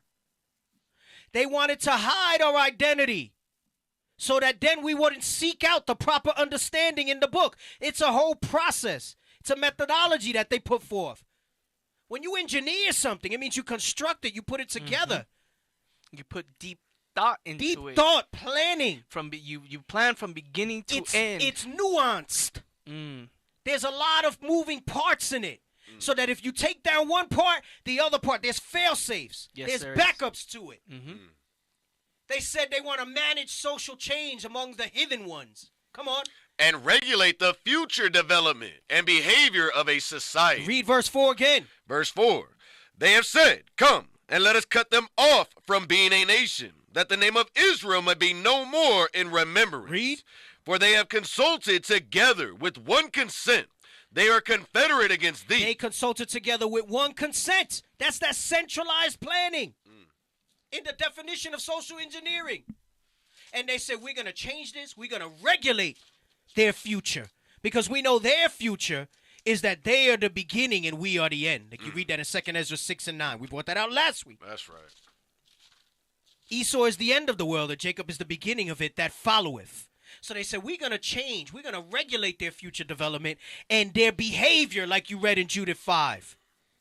Because if we keep them away from this and we put sin in front of their face and make that their culture and make that their way, then our enterprise is a success. Our houses will continue forever. Come on. Verse 6, the tabernacles of Edom. The white man, come on. And the Ishmaelites. The Arab man. Of Moab. The China man. And the Hagarine. Dealing with, that's Ham, right? Hagar. Yep, come on. Gabal and Ammon and Amalek. That's Ham, come on. The Philistines with the inhabitants of Tyre. Go ahead. Ashur. That's Also, Iraq, come on. Also is joined with them. They have hope in the children. I'm sorry, Amalek is the Jewish, the so-called Jewish, come on. Ammon is the Japanese. Go ahead. Ashur also is joined with them. They have hope in the children of Lot. Right? Selah. Again, dealing with Asians when it says the children of Lot. They are all confederate against us. None of them are on our side. Can I get one scripture? Go ahead. Ezekiel 25 and 8. Ezekiel 25 and 8. We talked about, it mentioned here Esau, the white man. It mentioned Moab. And then verse 8 says, they have also hope in the children of Lot. Going back again to, it mentions the Chinese and the Japanese twice. Ezekiel 25 and 8. The book of Ezekiel, chapter 25 and verse 8. This is what they say about us. Watch this. Thus saith the Lord God, because that Moab and Seir do say. The Moab, the Chinese, and the Seir is the so-called white man. That's where they lived. Come on. Do say, behold, the house of Judah is like unto all the heathen. Look at them. Now our social engineering has worked, and now their future development, and their behavior of a society, now they behave like us. Right. Now they have the mindset of the heathen. They live like us. That's what wound up happening. Yep. You read that? Are you done with that? Yep. The John 7:35. That's what wound up happening. Mm-hmm. It started working then. They just didn't call it social engineering. Nope. But they said, look, they think like us, they walk like us, they eat like us, they behave like us. Now, they said, good. Now they're destroyed. Now they are become like the heathen. They are become like us. Like the trick baby. Trick baby, right? Like the trick baby. I was about to say Yes, trick sir. daddy. Oh, you was finna be like Deacon and say trick daddy. Yeah, Trick that's baby, what he was sir. gonna do. Trick daddy. They said they forget their where they come from. They forget all this stuff. And this is why. This is what a result of it already. So you read that there in Ezekiel, and then you come fast forward to Christ time. Go ahead. The book of St. John, chapter 7 and verse 35. Then said the Jews among themselves, whither will he go, that we shall not find him? Will he go into the dispersed among the Gentiles? Will he go into the dispersed among the Gentiles, meaning the Israelites that were like heathen, that were behaving like heathen among the Gentiles? Come on. And teach the Gentiles. And teach the Gentiles? Why? Because some of them understood the prophecy. Where's the other one where it says, in times past, Gentiles in the flesh? I was thinking this, 1 Corinthians. Yep, get that real quick. The book of 1 Corinthians, chapter 12 and verse 2. Ye know that ye were Gentiles, carried away unto these dumb idols. Right, because what gets you out of the matrix, what gets you out of this socially engineered algorithm, right, is returning to God's laws, statutes, and commandments. Bethinking yourself as an Israelite and keeping these laws, statutes, and commandments. Read that again. Ye know that ye were Gentiles. Ye were Gentiles, carried away into these dumb idols. Right, and you know that you were Gentiles, carried away into these dumb idols, meaning away from God's laws, statutes, and commandments. No, that wasn't there's another one. There's another one that says Gentiles in the flesh. Yes. Okay. In times past. Yes. Give me 1 second. What's heavy Ephesians about 2:11. Ephesians 2:11. Mm-hmm. And then you can say your point. Yes, sir. The book of Ephesians, chapter 2 and verse 11. Wherefore, remember that ye, being in times past, Gentiles in the flesh, who are called uncircumcision by that which is called the circumcision. Right, so he says, listen, you were even called, meaning you were called heathens. You were as the heathen because of that social change, that change of the behavior in the society. Read verse 12. Verse 12. You want rest of 11 or no? Oh, well, I'm sorry. Go ahead. I thought you were done. Go ahead. By that which is called the circumcision in the flesh made by hands. Meaning those that still retain God's laws and knowledge, we're calling those that weren't heathen. Because we were rolling that way. We were acting that way. Come on. That at that time ye were without Christ. Because you were without Christ. Come on. Being aliens from the commonwealth of Israel. You weren't like the rest of us that were keeping God's laws, statutes, and commandments, that had Christ as the comfort and guide for us. He said you were aliens to that commonwealth of Israel. You were cut off from being a nation, like we read in Psalms 83. Come on. And strangers from the covenants of promise. And you did not know the covenants of promise. Come on. Having no hope and without God in the world. Having no hope and without God in the world. At one time, all of us were like that in this walk. And you see it like that today. Hey, our people that don't have, are walking in the flesh as Gentiles, man, they look like, the scripture says we're dead. We're the valley of dry bones.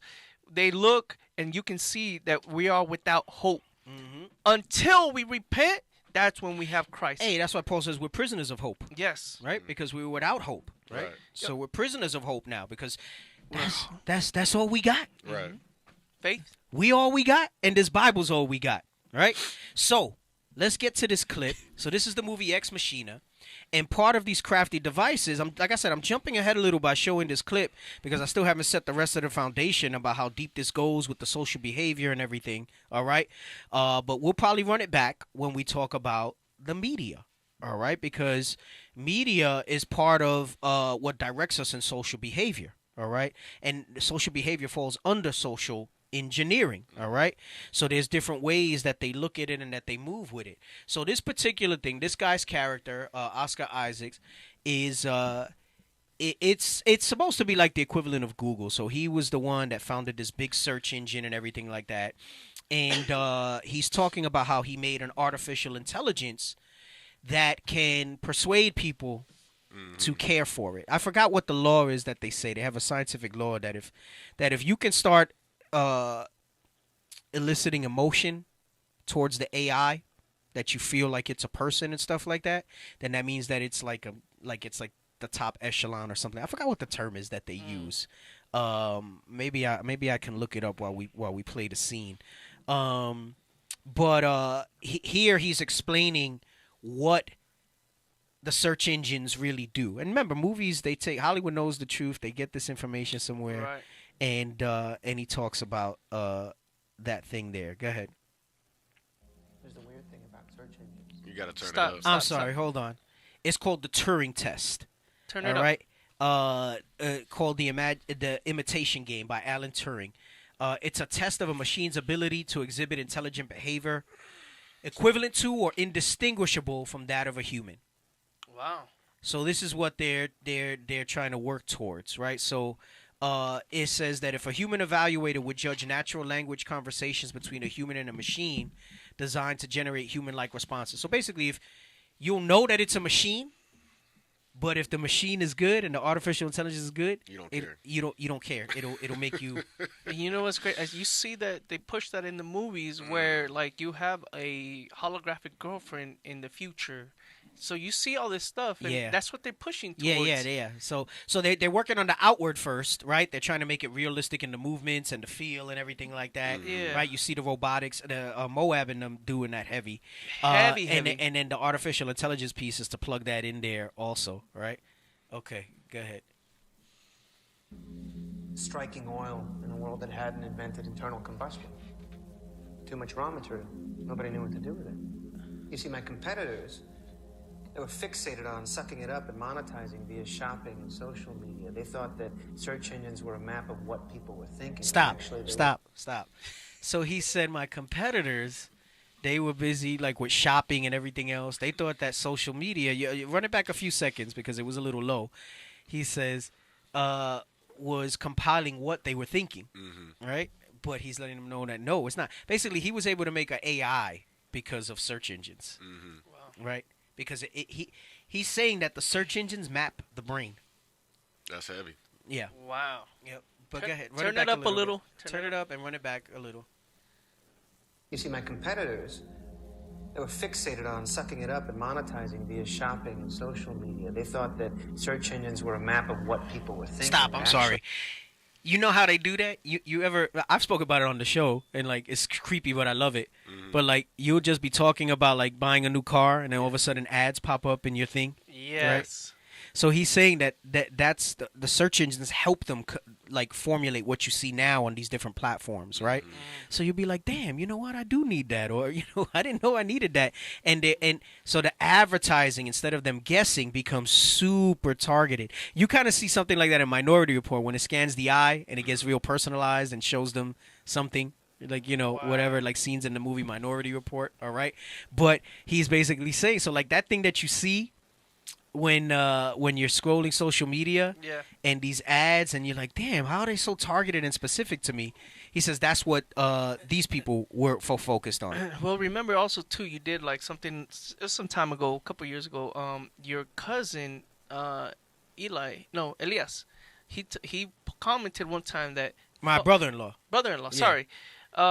He commented that phones have like 4 microphones and some of them are specifically for monetizing and TVs and stuff like that too. Yes. So they have so they can hear what you're trying to go into. So that's what he's saying. Yeah, I know. My wife got an Alexa because she just like I never wanted one because I thought it was freaking creepy. But she likes it because of the music, you know. So she'll be like, "Hey Alexa, you know, play this or whatever." So it's real convenient. But man, that thing, that light be, it don't make that noise. But I see the light. Right. She got that thing in the kitchen. I be looking at that, man. I'm like, One time I asked it if it's listening, and it gave me some legal code and law that it can't do that, and I'm like, yeah, right. Hey, dude. Hey, get the hell out of here, man. Yeah, surveillance camera on it. Right. Run it back again. Go to the 2-minute mark. About search engines. No, go a little before because that's good. Yeah, the whole lead up. But go a little before. Well, I'm sure you can guess. Blue Book. There's the weird thing about search engines. There's like striking oil in a world that hadn't invented internal combustion. Stop. So he uses that analogy. He says, if ancient society would have found oil, like struck oil back then, right? They wouldn't have known really what to do with it. Crude oil, right? He says because there's no internal combustion. Oil is gasoline, right? Well, it's refined to gasoline, and it makes all these machines, cars, planes, and everything else go, right? Because of the internal combustion engine. He says when they came up with the search engine, they didn't know what to do with the information. He goes, initially nobody knew. It was so much, and it had so much value that nobody knew what to do with it. So he likens it to like striking oil. And there's no internal combustion. What the hell are you going to do with the oil? You know what's heavy about that? I was looking into careers, and now what's becoming popular is what they call data scientists, where they study the data. There's so much data, they don't know what to do with it, but they know it's important. Yeah, bro, it's wild, bro. Yeah. It's crazy. So I say, when they say it's the information age, it's insane. It's not just the news cycles and the media and stuff like that. See, the Negro mind, the Israelite mind, the Jake mind, right? That's not woken up to this. That's alien and strangers from these covenants. We're not thinking that way. They're not thinking that way. They don't think of how much more is at play. That's why we getting frustrated when like some simple stuff come up. You know, it's like, man, there's so much going on in the earth. There's so many things going on. Our enemies make a freaking tumult. Right. And people hear, oh, I don't like you. You hurt my feelings. Oh, there's war, there's chess at a God level going on. Right. There's chess at a God level. Damn. And you over here talking about friggin' my feelings are hurt. Come on, man. Go ahead. Come on, Too much raw material. Nobody knew what to do with it. He said nobody knew what to do You see, with my it. competitors, they were fixated on sucking it up and monetizing via shopping and social media. They thought that search engines were a map of what people were thinking, but actually they were a map of how people were thinking. Boom, stop. And there's a big difference. And he's going to go on and talk about it a little more. Yeah, that's crazy. He says, that's the stage that you see now. Most people jumped on the bandwagon to make money. Yes. Right? Oh, this is what they want. This is what they're thinking, right? He says, but it's really what it did. He's saying, I looked at it different. And let me tell you, if they made a movie about it, and this movie's not new. This movie's been out for a while. if they made a movie about it, they've been on it for they've been on it for a while. Right. And like you said, now they have this field with data scientists. 2015. Where do you think they're getting this data from? Every time you go in and you search something on the internet, they have algorithms back there that makes an association of how people are thinking. Because you think about it too. When you type something, anything you do on the internet or you interact with your phone, that's thoughts manifesting into actions. Yes. Hey, I was thinking about that today. That's heavy. That's thoughts manifesting into actions. You're right about that. I was thinking about that today. I said, look, my thing as far as on my phone, what I Google, what I search on YouTube, TikTok, whatever. I said, that's a way Satan knows how to attack me in my falls. Like my you see what I'm saying? Because it knows what I'm searching. So, your lust is this, your lust is that. It's funny. I tell you, there was a story when we were in Paulding in the Bronx in the basement, and I remember there was a brother that was looking something up, and this was Yahoo would do this a lot, and he was in his Yahoo mail pulling something up. I'm not gonna say who the brother is. He's still with us. All right. He's a captain now. It narrows it down. Wow. And like in the Yahoo Mail client on the side, it'll have ads. Yep. So like when I was looking for a pickup truck, like it incessantly was showing me Chevy pickup trucks before I had bought my truck. But his was showing Asian single girls or something like that, right? And I pointed it out. And he got all, no, that's not what it was. I don't know why that's there. Whatever. I said, bro, I'm just saying. We can't prove nothing. All I know is that those things are targeted. That's not random. Right. And he liked Asian girl. He had a thing for Asian girl. Oh, man. So, you're right. It'll like Satan, like it'll try to put stuff in front of you, right? Because it knows your lust, bro. Right. It knows that. That's why he said it's not about what they Right, so I'll wanna give you an do. example. A brother who has like a gambling problem, right? It'll show like gambling stuff on the side. Yes. You know, if you got a drinking problem, it'll start advertising alcohol and stuff to you on the side, right? So it does do that. What are you gonna say? Bro, I had downloaded the TikTok app because of the we were trying to get everyone to join on TikTok. Right after last week, I deleted it right away. Well, the reels you stay watching, again, there's an algorithm behind that. Right. So it starts to try to show you more of the things that you watch. Facebook But does if you that just too get on and there everything. and you don't select nothing, it's randomly selected for you, and then it It starts reading. But you, and you know? Netflix does that too. Like it makes recommendations based on what you watch. It tells you. It says because you watch this, you might like this. Right, right. And now they got a feature where it says play something, and it'll play something just based on your watch history. So run it back a few seconds. Go to like 210. Yo, this movie was in 2015. Good, a good flick. It really is. Nobody knew what to do with it. You see, my competitors, they were fixated on sucking it up and monetizing via shopping and social media. They thought that search engines were a map of what people were thinking, but actually they were a map of how people were thinking. Impulse, response, fluid, imperfect. Stop. So he says impulse response. Remember that impulse, because when we read social behavior later, it talks about reactive and impulsive behavior, right? And biblically, that's going into the carnal and the spiritual, all right? Impulsive being the carnal, right? Reactive going into having a foundation in the scriptures and stuff like that. So he talks about that. He says impulse reaction, right? Go ahead. Patterned, chaotic. So and what you're looking at, that's the brain, that's the AI brain that he made. That's all like chips and that's engineered.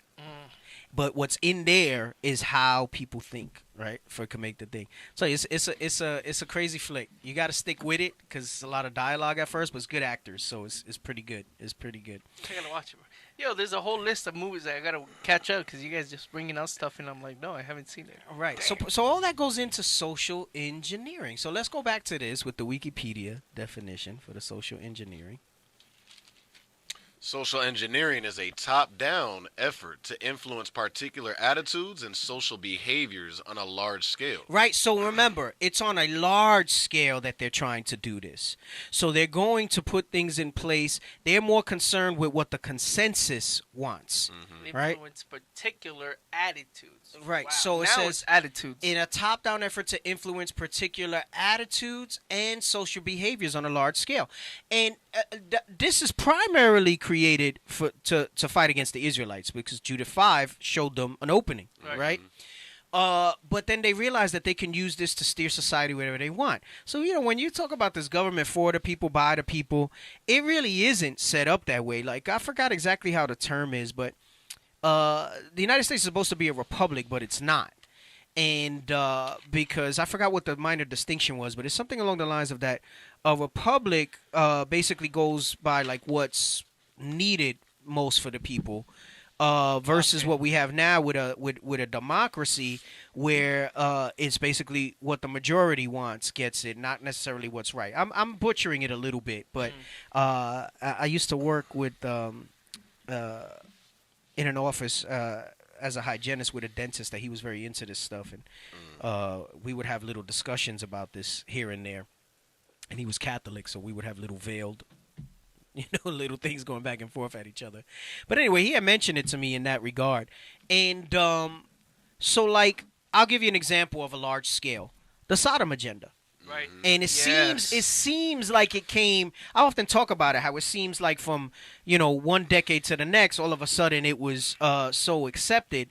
And then it becomes like a snowballing thing where it goes to these extremes. But they were doing things for a long time to put it on a large scale.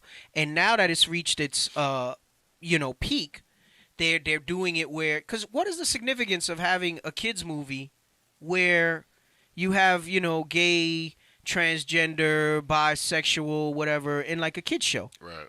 Like, why would that need to be in there? Inception. Social engineering is Inception. That's why it's in there. Future generations. To deal with the future generation, to alter the behavior. And they do it on a large scale. We didn't get into it last week, but I had articles for it when you're dealing with the Buffalo murderer. All right? And there was an article that spoke about that there's a whole community behind people like that because of the stuff that they push out to push it on a large scale. Right? So they'll put things and they'll make things happen to try to push an agenda so that then they can go and legislate it and say, see, this is what the people wanted. Right? But like Steve Jobs said, most people don't know what they want. You got to put it in front of them. Right? That's crazy. Because this is what, for many years, maybe not so much now, made Apple so innovative, is that they were putting things in. Nobody knew that they wanted a touch screen. And Apple was the first one that did that when it came to phones. Everybody was into flip phones with little, and he said, "No, people want to touch. This is what you want to do." Where do you think he was getting that information from? Things like this, the search engines and stuff like that. And then he put it out there because everybody talks crap about Android and Apple. Android didn't have a touchscreen phone first. It was Apple. Right. It was Apple. And then Apple, Android was just one of those that they took the marketing data and they just said, here, listen, this, boom, boom, boom, boom, let's do this. Apple took it a little slow because the joke is that, stuff that Androids had, that Apple has now, Androids have for a long time or whatever. And that may very well be, but they were just kind of fish in a barrel, like just throwing up against the wall and see what stuck. Yeah, right. Apple was very directed in how they did it, right? What's it called? Like when you, they research they'll hire you, give you money for research. Market research. And like that makes me think back to The Boys where they said a specific word, enemies or they said it was a specific word, and there's like what was his name? Captain? No, I forgot the main dude. He's supposed to be like Captain America. And he's like, nope, don't use that word. Well, remember season 1, they were making villains so that they can make more heroes. Right. So, to create the need for it. Right. So once they're doing that research market and he said, nope, you're using the wrong word. They're like, no, I feel that makes me feel da-da-da. He said, use this word. Oh, yeah, that word. We like that word. Yep. That's heavy. Yeah, because so they search out. It'll influence attitudes and social behaviors on a large scale. There you This go. is how you get so many morons that go after like one thing and they just jump after it and stuff like that because they're being social engineered under the guise of thinking that you have this free willing, you're so cerebral, I was deep. about to say that. Hey, so you black and Hispanic man? You think you conscious. You black and Hispanic man. You think you're original? Bruh, get in line. You ain't original at all. You're just you're trick baby, not trick daddy. You're trick baby. Get in line. You're trick I'm baby. original. Right. I'm number one. Right. Get in line, bro. Go ahead, read that again. Social engineering is a top-down effort to influence particular attitudes and social behaviors on a large scale, most often undertaken by governments, but also carried out by Hey, look at what it said. Who most often? Most often undertaken by government. Governments. Your government where you vote for your representative because he has your best interests. My views align with this representative and that representative. It says that social engineering about changing behaviors, modifying the future development of societies is most often undertaken by governments. Come on. But also carried out by media. By media, like we just saw in the movie clip. But who controls media? Governments. Governments. Go ahead. Right? Come on. Academia. Who controls the academia? The government. Oh, someone said Facebook cut the show probably because of the clip from the movie. Yeah. Freaking jerks. Go ahead. Or private groups. And private groups is those echelon, those upper elites. That control the... No, I'm just kidding. That control the government, right? There you go. Come on. In order to produce desired characteristics in a target population. In order to produce desired... That's like gain of function on viruses. Right. They do that in society. But that goes right back to the Willie Lynch letter, too. Yeah. Because they're trying to produce That's slaves. exactly what it is. That's exactly what it is. Target population. Yep. And it's a perpetual thing that they keep doing and doing. Hey, in Egypt, when he said, let us do wisely with them, that was social engineering. Yes. You read that. When you get that in Exodus, they are more and mightier than us, so let us deal wisely with them. Yes, sir. And they set up taskmasters. Hey, I know we're going to go to Egypt, but in Babylon too, they said, hey, all of you, whenever you hear the sound, y'all need to bow down. Social engineering. The book of Exodus, chapter 1 and verse 10. Come on, let us deal wisely with them. Start at 9.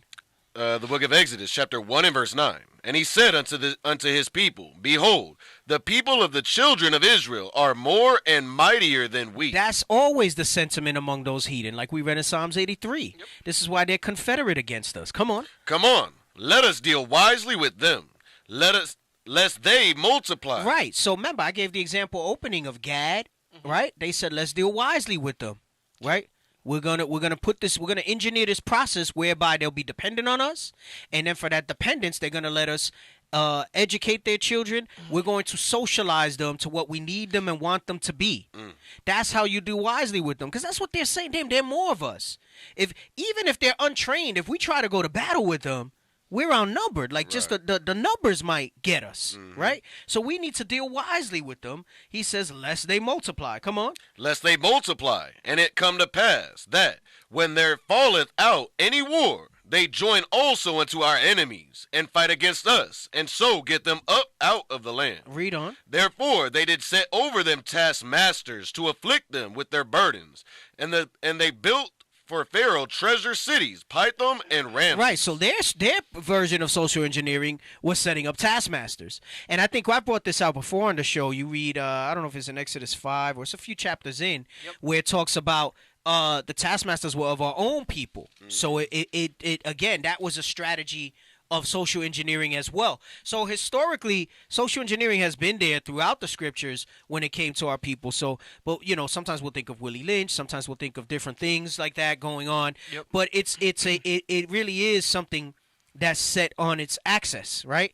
And remember, Willie Lynch said, unless there's some phenomenon, a great phenomenon, right? Yeah. We're that phenomenon that's going to stop that axis from rolling. We're those people. Saviors shall rise up upon. We're the guys. We're the guys. Come on, read that up here again. Social engineering can also be understood philosophically as a deterministic phenomenon, where the intentions and goals of the architects of the new social construct are realized. A lot that was said here. It A lot that was said here. So he says social engineering can also be understood philosophically as a deterministic phenomenon, meaning can we get the definition of phenomenon? Right, so that people could really get the sense on this. All right, let's get the definition of phenomenon. You like how they slid in deterministic? Right. I'm gonna do a phenomenon first, but deterministic is going into like determined outcomes, like to get the result that they want. Yeah, Right. exactly. Yeah. What were you gonna say? No, because I'm like determined. It's like it's like someone has a specific focus. Yes. And they're That's what it goes into when it talks about that deterministic. So let's read phenomenon. Phenomenon, a fact or situation that is observed to exist or happen, especially No, I don't like that one.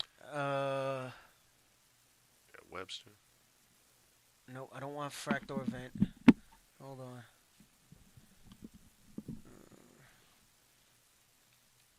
Temporal or Yeah, read.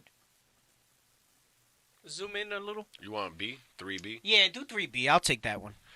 Merriam-Webster, phenomenon. 3B, plural, phenomenos. An exceptional, unusual, or abnormal person, thing, or occurrence. Right, so it's exceptional or it's unusual, all right? And it could be a person, thing, or a occurrence, right?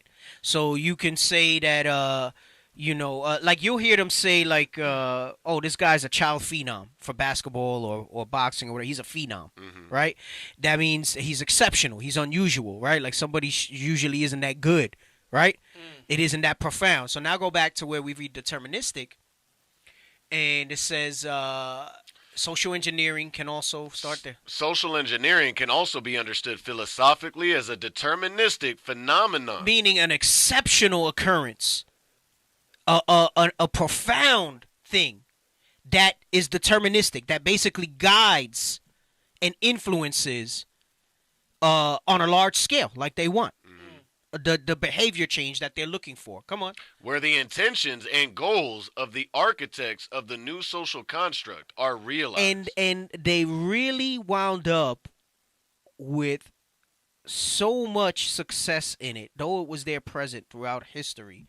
When we went into slavery, that was that deterministic phenomenon that really put it into a mode where it says they were the architects. I was about to say the architects of a new social construct. What we read about, it says the goals of the architects of the new social construct. Those architects is what we read in Psalms 83. What we read in Exodus is those other nations that said, "Hey, come and let us cut them off from being a nation." Hold on. Let me see. Even that part it says where the intentions and goals of the architects of the new social construct are realized. That's that New World Order that Deacon went into recently. But I'm going to show you some of those smaller agendas that influence on a large scale. Get Jeremiah 31 and 22. The book of Jeremiah, chapter 31 and verse 22. How long wilt thou go about, O thou backsliding daughter? For the Lord hath created a new thing in the earth. A new thing, right? This is all of the Lord, right? And it says that they were an architect of a new social construct. We're going to get into social construct in a moment. A new social construct. And we got like 20 minutes. I'm going to have to come to a stopping point because we're not going to get through all of it. Not nearly. 10 minutes. Well, we started a little late. Okay. So I'll go a little over to get the point. I'll go a little over to get the point. So it says they were the architects, meaning they came up with, through crafty counsel, of a new social construct. And we're reading here in Jeremiah 30. Here's one of those new social constructs. Read this. For the Lord hath created a new thing in the earth. A woman shall compass a man. What is that going into? Feminism, the feminist movement. That a woman shall compass a man, that the roles of the family structure would be disrupted. And in doing so, you change the social behavior and future development of a particular society. That's heavy. And they've done that when it comes to us. Very heavily. See, it doesn't matter that it also may impact other nations because they were confederate in this and they agreed to it. And it doesn't hit them the same way because their power is not in keeping God's laws, statutes, and commandments. That's our power. That's what gets us into rulership. If anything, these new things and these new social constructs empowers them. Right. It makes them retain their power, makes them retain their authority. So when we're here trying to fight against those type of things from the perspective of people fighting against us, that remnant, those saviors, all right, you're basically maintaining the status quo. You're maintaining these new social constructs. So it says a woman shall compass a man. Come on. Verse 23. Thus saith the Lord. No, that's it. I'm sorry. That's all I wanted. So that's one thing, that feminist movement. We can stay on that. Whew. Yeah, we sure can. We sure can. Wow. Because the things, what does it say in Psalms 82 about are upside down? Yes, the turning of things upside down. That's a new social construct. All right. So let's finish this part here, and then we'll go. We're gonna read about social construct. We'll start with that. We'll probably wind up ending with just the social construct piece. Well, go ahead. So read that again. Social engineering can also be understood. Go ahead. Where the intentions and goals of the architect. No, social engineering can also go up. Some social.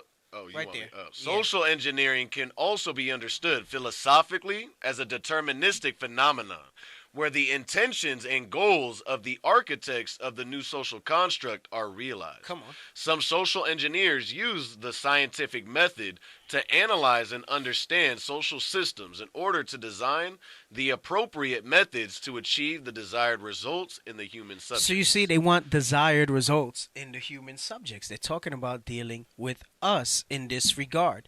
What else is on here before we go to social construct? I don't know that I want anything else. Nope, I don't need that. Yeah, let's read that. Let's read the history. Start right there.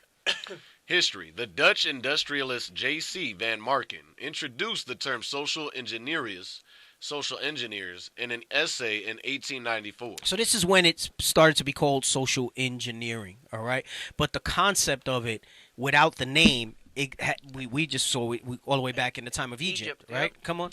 The idea was that modern employers needed the assistance of specialists in handling the human challenges, just as they needed technical expertise, traditional engineers, to deal with non-human challenges, materials, machines, processes. The term came to America in 1899. Hey, let me give you an example of how this evolved into dealing with people. So they're saying this guy came up with it to deal with the workplace and stuff, right? Why? Because what was going on in 1894? Slavery was abolished, right? So they didn't have the free labor anymore.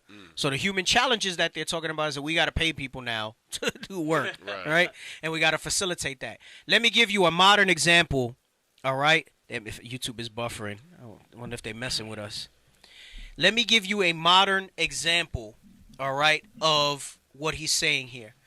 The challenge is we want to keep certain groups of Israelites in bondage and in their sin. Some of the non-human challenges is how do we do that? Let's introduce crack into the community.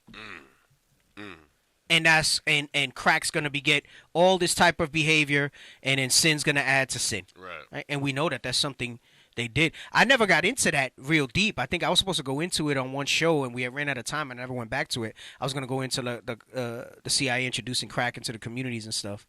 I don't think I ever went into it. There's a lot that we need to go into. Bro, there's so much. I know, sometimes I feel like there's no topics, but it's because I forgot them or they're on the back burner. Yeah. Right. Yep. Hey, he was talking about human subjects. So you look at it like that. They study us. Like even with the COVID-19, when that came out, they're studying the behaviors of what actions were driven. There's another experiment. They made a movie out of it with Forrest Whitaker and some other guy. And also it was based on a real experiment, though it was dramatized in the movie. Bishop Yalsop has mentioned it before in some classes years ago. And like they put some people in the prison, and they had some pretend they were prisoners and some pretend they were the guards. And like nice people actually started to act like the prisoners and so on and so forth. I can't remember the name of that study. I remember. Something experiment. Oh gosh, I can't remember. But it's a good example. Maybe we could use it if we could look for it, and we'll use it maybe next week when we move on. But go ahead. So the term came to America. The term came to America in 1899, when the notion of social engineering was also launched as the name of the task of social engineer in this sense. Social engineering was the title of a small journal in 1899, renamed Social Service. Jump to where it says with the social gospel. with the social gospel sociologist Edwin L. Earps, the social engineer, published during the efficiency craze of 1911 in the U.S. A new usage of term was launched that has since then became standard. Social engineering came to refer to an approach of treating social relations as machineries to be dealt with in the manner of the technical engineer. So they basically said, look, we got to look at these people as not human, less than human. Look at it as machineries or just things, right? And that need technical engineers. We need very intelligent, data-driven people to be able to push forth things. That's the mouth of the dragon being wroth, right? And the flood coming out. That flood is facilitated through the media and things like that. But what exactly, right? Remember, we saw the clip of Ex Machina. It says we need to know how they think. And in knowing how they think, we can now go ahead and continue to put these different types of things in front of them. The example that you gave, that Bishop brought out, they look at Leviticus 18 and they say, okay, let's push all this in front of them because we know that's in their spirit to like these type of things, and that's going to keep them down, just like you read in Jude 5. So it all starts to come together. The Stanford experiment, I believe that's it. Did you look at it? Experiment. It's just named the experiment. That's the name of the movie. Yep. Right. So if you want to check that movie out, you'll see kind of social engineering in action, what they're speaking about. All right. You got to take a look at it. The Stanford experiment was the real experiment that it was based on. They actually had to shut the experiment down because people were playing their roles too good. Oh, so this was a real thing. The experiment really happened. The movie dramatizes it and makes it longer than what it was. But it was a real study. It was a real experiment that they did. Wow. Yeah, it was a real experiment that they did. That's crazy. You got to look into it when you have time. Maybe we'll talk about it next week a little bit. Yeah. Maybe we'll see. Maybe we show some clips. I don't know. They mess with us when we show clips, apparently. Wow. Okay, a prerequisite of social engineering?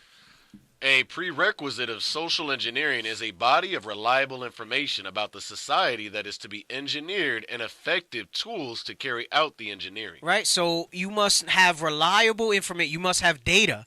Where do you get that data from, especially in the modern times? The internet. The internet. Media. All those interactions with social media.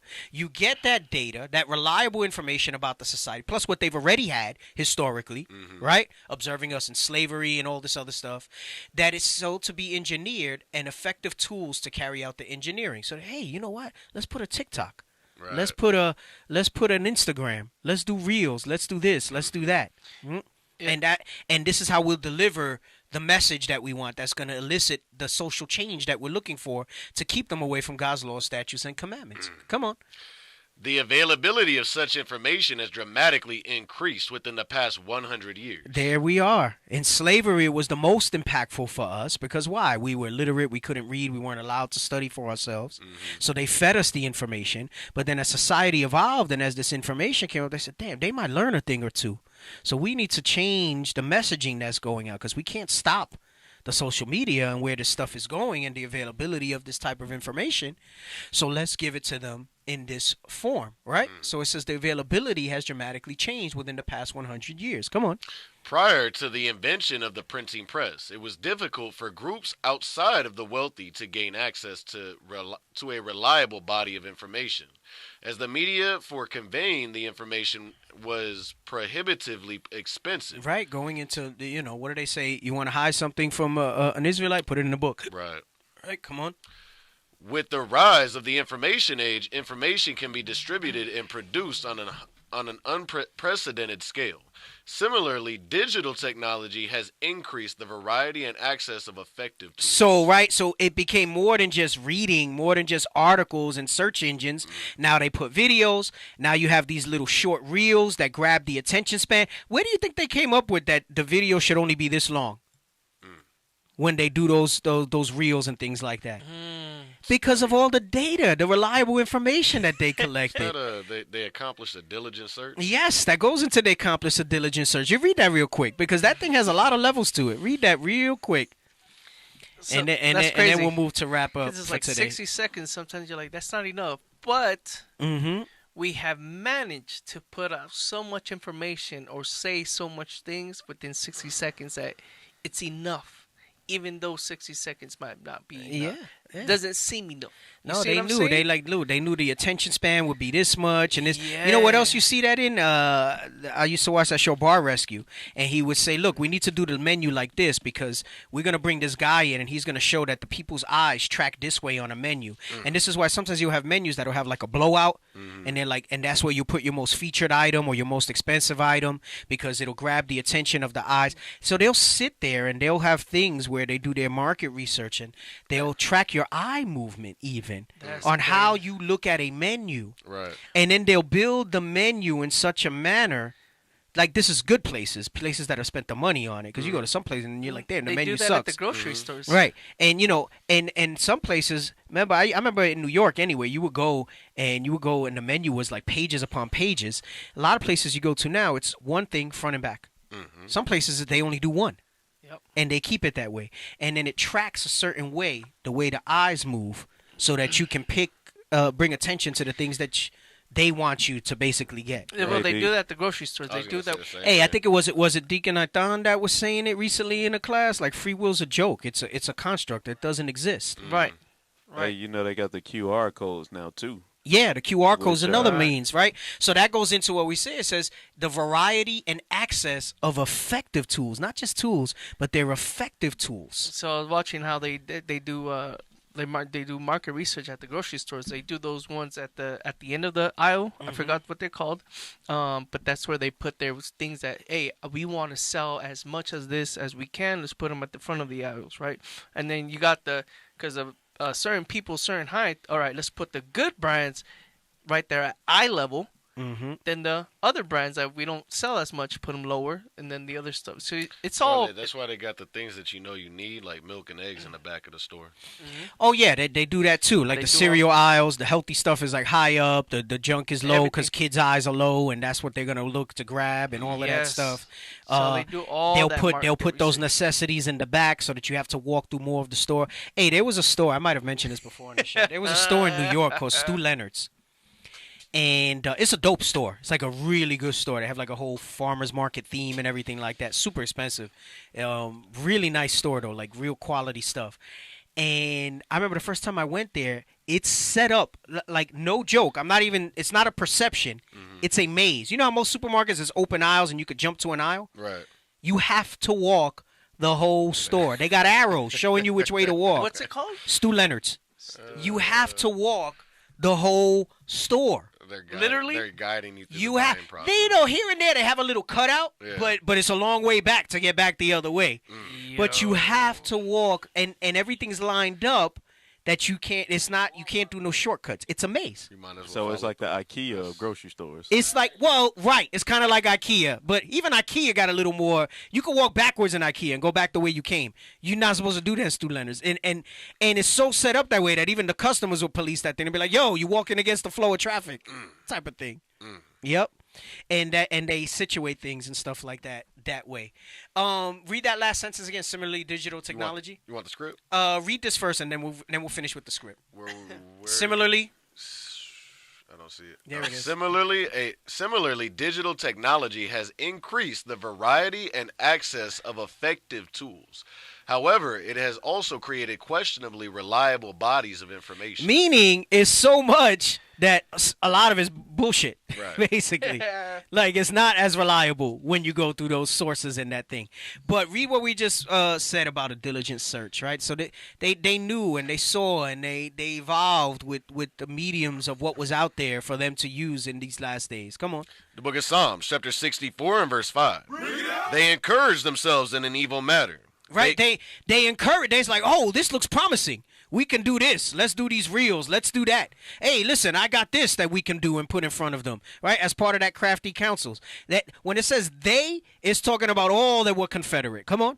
They commune of laying snares privily. They say. They commune. That means they were Confederate, like you read in Psalms 83. They say, listen, they're going to think that this is just this, and this, but this is going to be a snare to them. This is going to be a stumbling block to them. Right? Come on. They commune of laying snares privily. They say, who shall see them? They search out iniquities. They accomplish a diligent that goes in. search. They search out iniquities, meaning they want to know what is sin for us. That's those threat assessments. Yes. They want to know what is sin for us so that then they can continue to put sin in front of us so that we behave continually in a sinful manner as a people because they want it on a large scale. Read it again. They search out iniquities. They accomplish a diligent search. They do a diligent search for all types of things that they can put in front of us. The variety and access of effective tools that helps push their agenda. So this was just, I didn't even get into, we didn't go into social construct. We didn't go into, no, I didn't even go into my notes yet. Yeah, I saw that. This was all freestyle. There was no notes. My notes are here. I didn't even get to. So I got notes for next week, Lord's will. We're going to talk about social construct, and then we'll spend some time on social behavior and that reflective and impulsive behavior. We might run some of this back, some of these articles. I'm afraid to show that clip again because it seems like it got us messed up and shut down. Well, on Facebook, right. It always does. So that on Facebook. this was meant to be a one show, but I had a feeling with everything that I was bringing up. And I figured we'd have some good dialogue that Hey, someone had said earlier, they said, what a very, very powerful hour, something like that. I'm trying to find it. Let me find it. Oh, yeah? What was it? That was it? I think it was in Phoenix page, on the Phoenix. Oh, very powerful hour. All Very praises to the powerful Most High. Samuel Israel. All Okay. praises. All praises to the Most High. Well, that's the show for this week. We're doing Spanish or English on Saturday? Spanish. So we got La Hora de Poder exclusively at the Lost 144K on Facebook on Saturday, 11 a.m. Arizona time. Lord's will next week. We'll be back. Same bat time. Same bat. That's, the old Batman show. You don't remember that? No. That's what they used to say with the Same bat time? Adam West. Same bat time. Same bat place. Yeah, I know. That's the Pow Poom Batman show. And we make up the Power Hour Plus. No, we're not. Hey, I don't know how many of y'all stay on for the closing song, but that thing is Flame. That's from the Northern Kingdom album, La Undécima Hora. The intro song is from La Undécima Hora. And the outro song. The outro song is from La Undécima Hora. That's right. Shout out to the Undécima Hora brothers. Shout out to the brothers and sisters that did La Undécima Hora. All right. That's the Northern Kingdom album. Listen, y'all got to put some respect on the Northern Kingdom album. That's right. Because Southern Kingdom be dropping stuff. The whole nation be support. I have not seen love for La Undécima Hora. And that thing, that album is great. Fire. That is a good album. Y'all need to put some respect on it. And they got a Buy it, Spotify it, whatever you need to do. That album is hot fire. And it's not all Spanish. They did some Spanglish for y'all. Bro, I'm mad, bro. Hey, I'm sorry. I got to put him on blast. Speak your truth. I know a lot of people love Captain Get a Liar. I was in New York, and we were talking, and I came up. I forgot how it came up, but I was mad. Because I said, bro, how come a Southern Kingdom album dropping? Everybody all over it. Yo, there's flames all over social media. The Northern Kingdom album dropped. Everybody got a little excited for 4 minutes at the end of class, and then nobody talking about it. So he said, nah, man, I'm with it, Cap. I'm with it. I said, word? I said, why don't you help spread it? I said, what's your favorite song? Crickets. He said La Luna Nueva. I said, you cannot pick that song because that was the release song. God damn. So I told him my favorite is Agua. So And so he said, yeah, my favorite is Agua. I said, man. Hey, Put some respect on the Northern Kingdom album. Hey, D, Officer Shia as my witness, I be blasting that album. You know what? He does bless that album. He That's just doesn't know the literally names my of the favorite songs. album. He just doesn't Hey, know the I names told of the songs. them, I got to follow up with Officer Eliab. I told him, I said, look, you should put the lyric sheet out. We can just give it away for free on a PDF of the lyrics in Spanish and then the lyrics in English. Translate it, yeah. And then people will... That's what they used to do back in the day when I used to buy a tape because it was cassette tape. That is true. And it had the lyrics folded inside. That is true. A lot of the albums. Yeah. So I said, bro, being that it's a different language album, it's great that you did the video with translation. I said, maybe if you... I mean, a lot of it's English, too. It's not just all Spanish. No. I said, but if you put the lyrics out, maybe people would really feel how good... Because the lyrics are really good, too. Right. Like, it's very well thought out. Like, it's a good album. It's a good-ass album. That's Put some respect on it. Hey, Goodness before we gracious. head out, shout out to Sister Keisha Stevenson. She was supporting us. Y'all, she was the whole broadcast. She was going into like, share, subscribe. So all praises to the Most High. Thank you, sister. And also, one more. Nashawn Israel also telling the people, subscribe to the IUIC Phoenix channel. So all praise to the Most High. Yes. Like and subscribe to the IUIC Phoenix. We had a little bump last time we put it out. Now we had 11.6. You know, we try to get to 15K. All right. All praise to the Most High. Like, subscribe. Thank you. All right, that's the show. Listen to that closing song, right? That closing song from La Undécima Hora. Right? Fire. Una nación, one nation. That's a fire song. All right. With that, we say shalom. Shalom. Shalom.